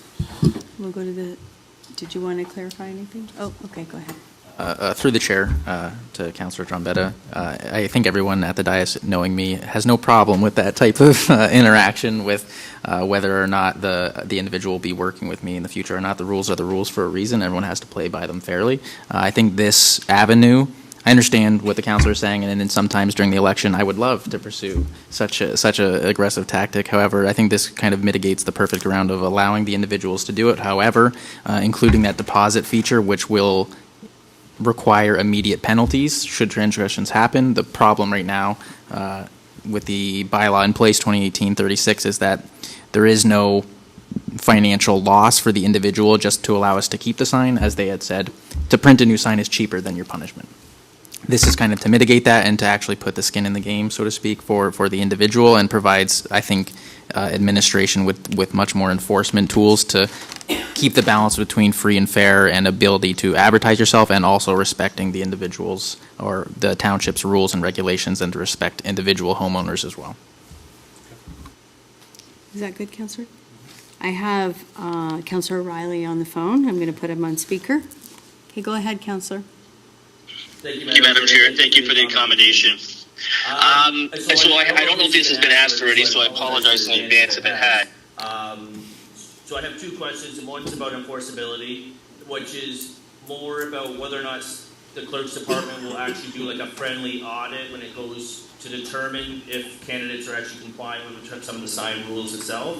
And then my second question is regarding section 6.4 under the private property bylaw. I think 3 signs is insufficient. When you have a resident who wants to promote a mayor, a regional councillor, a ward member or 2, or they want to use the other one for a school board trustee. We're only prohibiting their opportunity to do that. So I think the number needs to be changed from 3 to 4. So I would like that to be part of the consideration tonight. Do you have any further comments to that, Clerk?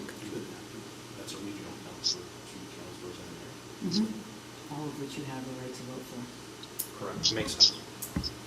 Since we have two proposals. We're just asking the clerk for a clear. Through the chair, I see a lot of nodding heads around. If that was acceptable to the rest of council, then I can make that friendly amendment. That, again, is just to increase from 3 to 4 for election signs for non-residential property, and that is probably best to reflect the township's individual requirements for municipal school board elections, which would be requiring more.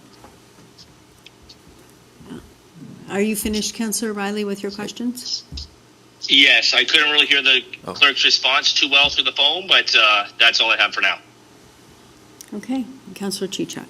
I just am concerned because Councillor Riley's request was for a residential property, and you're saying it's a non-residential. So an individual property could have 4 rights to elect an individual, 2 ward councillors, a regional, and a mayor. So the 4, I think, would be for residential properties as well. Through the chair to Councillor Chichak, the specific notation that he is referencing is specifically for non-residential property. There is a different delegation for residential property, which is 1 per individual election, race, so to speak. So they would get 4 on a residential? For each individual race.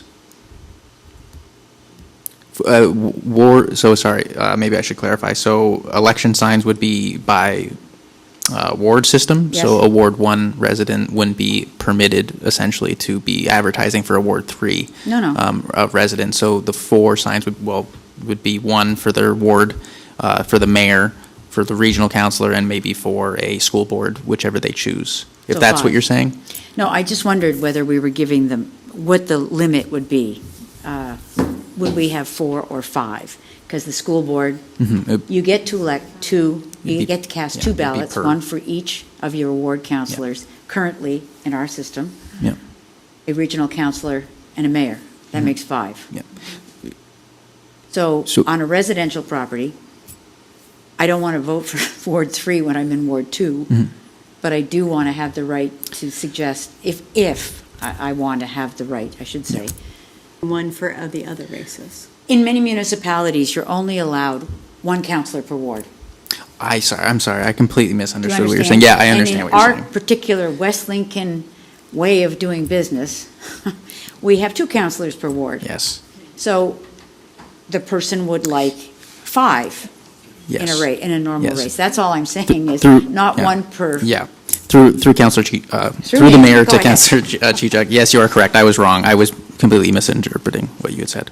I'm sorry, that was all I was asking. So as long as the wording suggests that someone has the full opportunity of, yes, for the whole scope of the election, that was what I was looking for. And I thought that's what Councillor Riley was saying, but on my own volition, I'm saying that's what we want. Councillor It is what I Tomato. was asking. Thank you. Just for clarity, what about businesses that border, I guess, wards? Like if they want multiple, there's been businesses that have put more than 1. We understand there's ward boundaries, but some of them border or touch or go through each ward. Are those allowed? Because now you're reducing to 4. What happens with that? Through the chair to Councillor Trombetta, it would be where you are located within the municipality. The bordering ones will be a special instance. We don't have too many of those. Again, it depends on where you are, but just to be specific, the bordering property on whatever ward would be whatever the business location, whatever is zoned in. So if that would be Ward 1, however they're abutting Ward 2, they would be promoting Ward 1. Just curious. That's just, not that I want to see anything done. I just wanted to, just curious about it, that's all. So that does bring up a point, and businesses want to look non-discriminatory. So they could have votes for town-wide. The mayor and the regional representative would be the same for all wards. But if you wanted to say no to somebody, or if you didn't want to say no to somebody, and your customers come from all 3 wards, you may not want to look like, in fact, I've heard many businesses say, I put up any sign that anyone comes to see me at because I don't want to be selective. I'm just being opportunistic to anyone who's running, and I give them all a chance, equal chance at my place of business to put their sign. So I find that it could be considered detrimental. I don't know what the right number is, but what does it harm us if a business wants to put up 20 counselor signs? Who's going to read them? And then the mayor and the regional counselor. As a business, I think I would do that if I wanted to have friends left over after the election. We'll go to the clerk. Through the chair to Councillor Chichok, I don't really have a good answer for that. I'll be honest with right now. We would probably come back with an amendment to that. What I'm thinking right now is we address those through individual where those locations are placed, as in property where you're allowed to vote. That is how it is assessed. Again, I think there would be some type, but without getting too esoteric in the details, I think there'd be some levels of abuse if we allowed 20, 15, 10, because that individual may just put 20 Councillor Pay Love signs instead of allowing the other additional ones. We'd love those signs. You'd love to vote for me, I know. However, I believe that there is kind of an opportunity for abuse in that system, whereas we're trying to limit the amount. Might I just add that we could further define it to say one per candidate. So you could have 20 candidates, but you can only have one for every candidate. Yeah. I'm just troubled because having been an owner of a business and having parents who had owned a business, I know that was very, very painful. And listening to people in this community as well, it's very hard to show preferential treatment to someone when you serve the entire community. Yeah. So I don't think anybody's going to put 20 signs up, but I think that if we defined it more, well, I guess if they were Pay Love, they would probably all be the same. But let's assume, let's try and be practical and try and not take away someone's right to allow everyone to show or to put the signs there so that they're not feeling they can't show anything, because that's not our right to take that away. Yep. That's my comment. Through the chair to Councillor Chichok, all points well noted. This is why we brought the draft to council to see. This is probably one of the first few changes that we've seen to the election bylaws for a while now. It was 7, 6, 8 years ago now. This is all feedback well taken for when we come back with the official bylaw. That is something to explore and to spell out more clearly for our West Lincoln businesses and residents. And Madam Chair, I'm sure in usual Mr. Paylove methodology, if we were to have comments about this further after the meeting, he would take them and consider them as he was redrafting the budget, the item.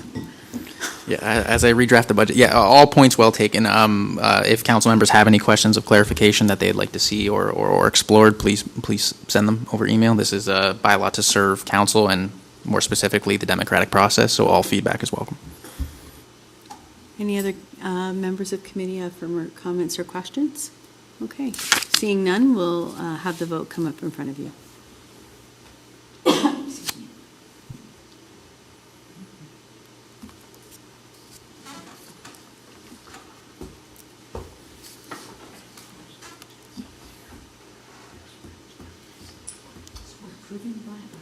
We're coming back. This is just the draft. We'll be coming back.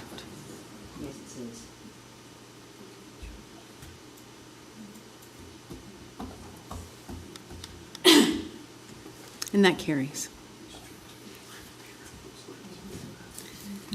We're now on to 9, other business. Item CS 62-25, members of committee, verbal updates from members of boards and committees if required. Does any members of committee have anything? Mayor Ganan. Just one quick thing to remind members of council and the public that tomorrow night is our Community Recognition Awards, and hopefully lots of members of council will be there, and hopefully lots of members of the public will freely come out to support those names on the list of people we're recognizing. Thank you. Looking forward to it. Anyone else? Councillor Maychuk. Just wishing the Blue Jays all the best tonight, and hopefully they go on to win the World Series this year. That was probably items of informative nature, but we'll let that slide. Seeing no. Slide, that's good baseball. That was real good joke. I caught it. 9.2, item CS 63-25, members of council, other business items of informative nature. I have one myself. Just want to wish all residents who are celebrating Diwali this year, that you have a year full of new opportunities and great achievements and endless peace. Certainly thrilled to see some of the displays of light over this last week with some of my local neighbors, and just anybody who's interested in learning about different religions. Diwali is celebrated by the Hindu faith, and it is a very wonderful time of the year and worth reading up on. 10, new, oh, sorry, I didn't see your hand up. It's before okay. I started talking. Sorry, Madam Chair, I just wanted to say that since it is an emerging issue, the score is 1-0 in the game for the Mariners, and I just thought I would say that because it would really bother the guy beside me. Great, because we need a lot of help with that. Item 10, new business, we have none. And then we'll go on to 11, confidential matters. The recommendation is that the next portion of this meeting be closed to the public to consider the following pursuant to Section 239, Bracket 2 of the Municipal Act, 2001. 11.1, Mayor Cheryl Ganan, CAO Performance Evaluation Procedure Update. It's a verbal update. Applicable closed session exemption, personal matters about an identifiable individual, including municipal or local board employees. Mayor Cheryl Ganan, CAO Performance Evaluation Procedure Update. Do I have a mover? I would think it would be Mayor Ganan, second by Councillor Chichak. And all those in favor, I guess will raise hands. Okay, and we are now enclosed.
And welcome back from our closed meeting of confidential matters. I'm going to turn to the clerk. He has a disclosure of confidential matters. Thank you. Through the chair to the rest of council. Council heard a verbal update in regards to the closed session item and rose without reporting. Thank you. So that brings us to the end of the meeting, and this meeting is adjourned at 8:55.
Good evening, everybody. Welcome to tonight's second portion of the meeting, our Corporate Service Committee meeting. I am your chair, Jason.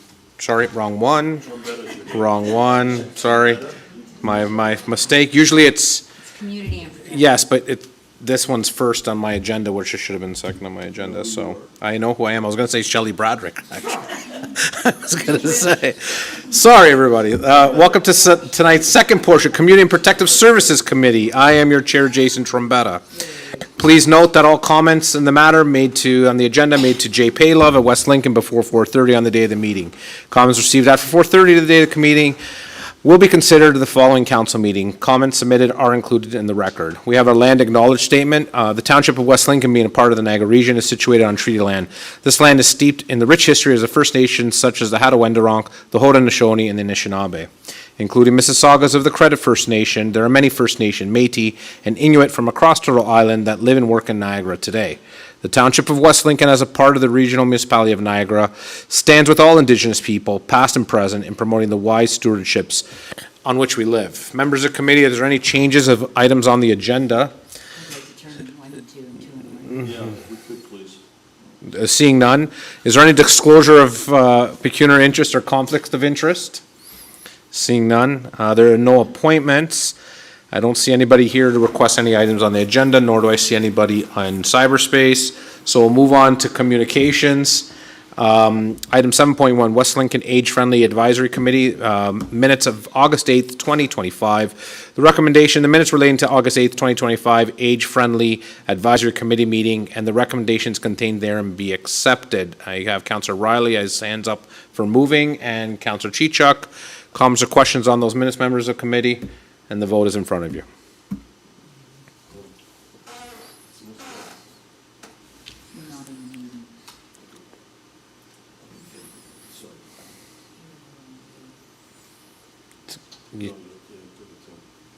He's in the wrong meeting. Yes, okay, that happens. That's fine. But just going to come to you, Councillor, for a yes or no answer on the voting. Moving on, and that carries. Moving on to Joint Accessibility Advisory Committee, the minutes of September 18th, 2025. The recommendation, the minutes relating to the September 18th, 2025 Joint Accessibility Advisory Committee and the recommendations that contained therein be accepted. I need a mover. Councillor Rayner, seconded by Councillor Bradrick. Any comments or questions? Seeing none, and the vote will be in front of you, members of committee.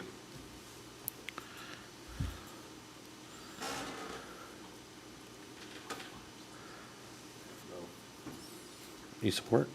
Councillor Rayner supports. And that carries, members of committee. Moving on to staff reports, the last item on the agenda. Fire Chief Tiff Hofsink, the information report WLFD 09-2025, a monthly update September 25. The recommendation then reads that the information report titled Monthly Update September 2025, dated October 20th, 2025, be received for information. I need a mover for that. Mayor Ganan, seconded by Councillor Maychuk. Comments or questions for that? Madam Mayor?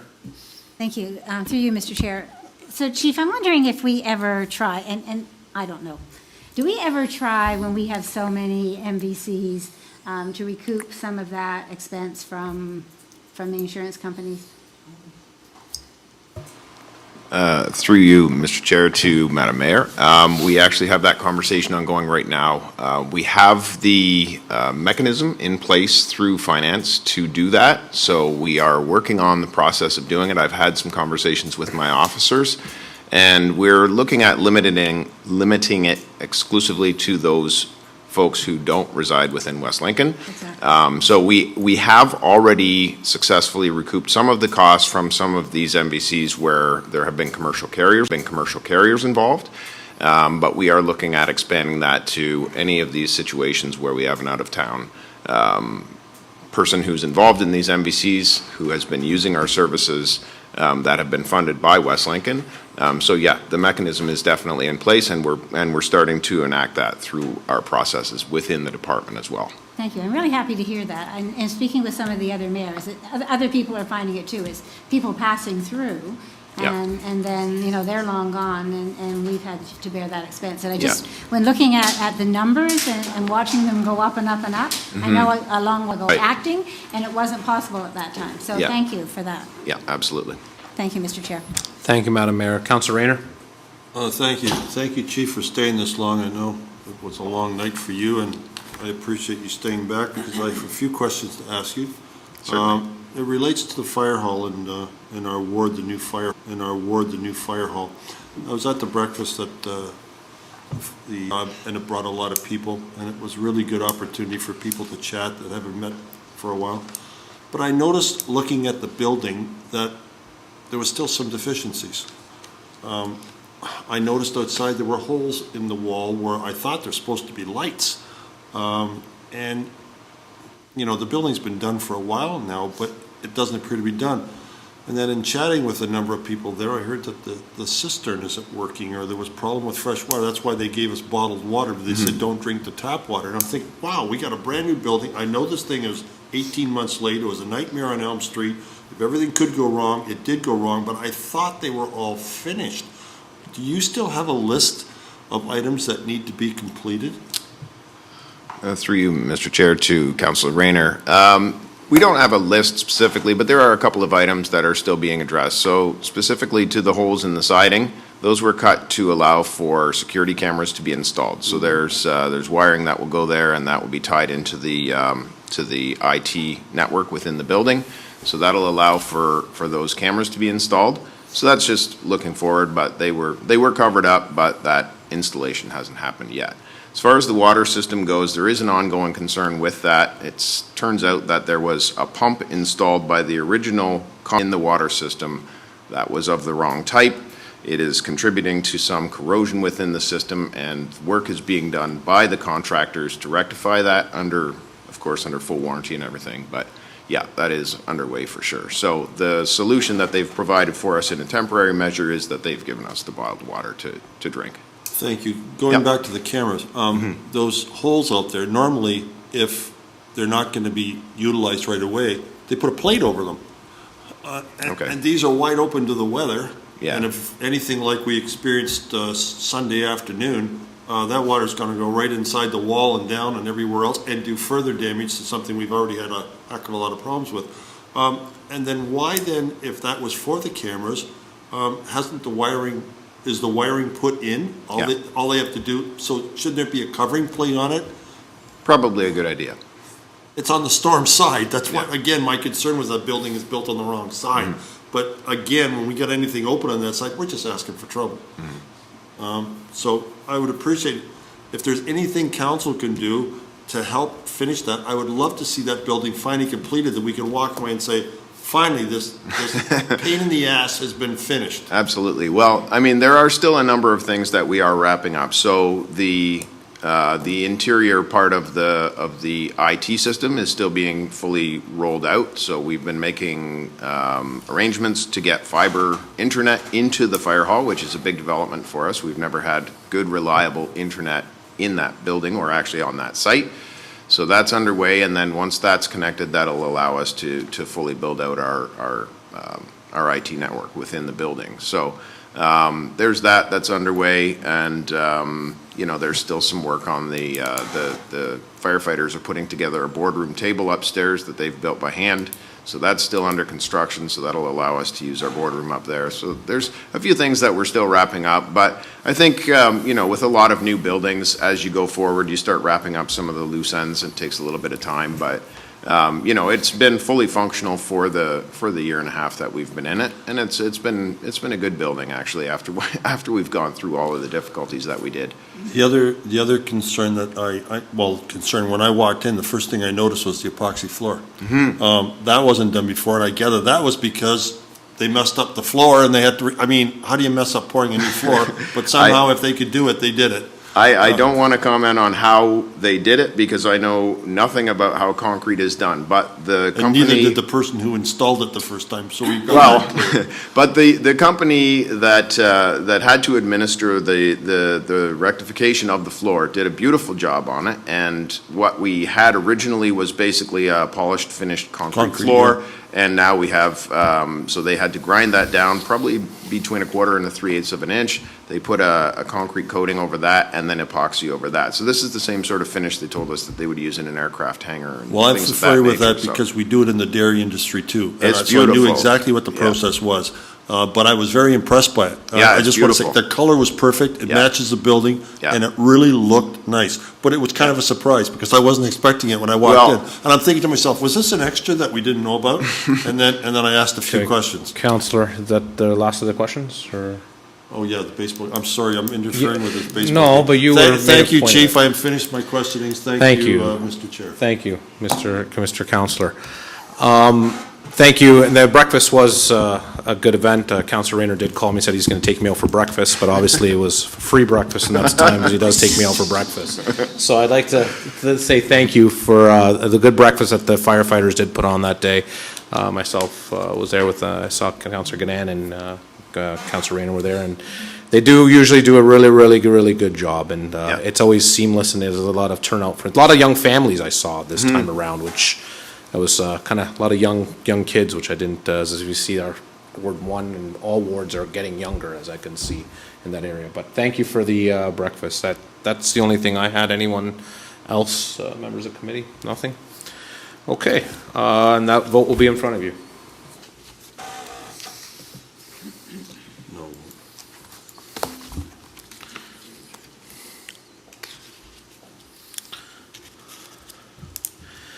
Okay, members of committee, I'm moving on to other business. Members of council, I'll go from my right. Councilor Rayner, anything?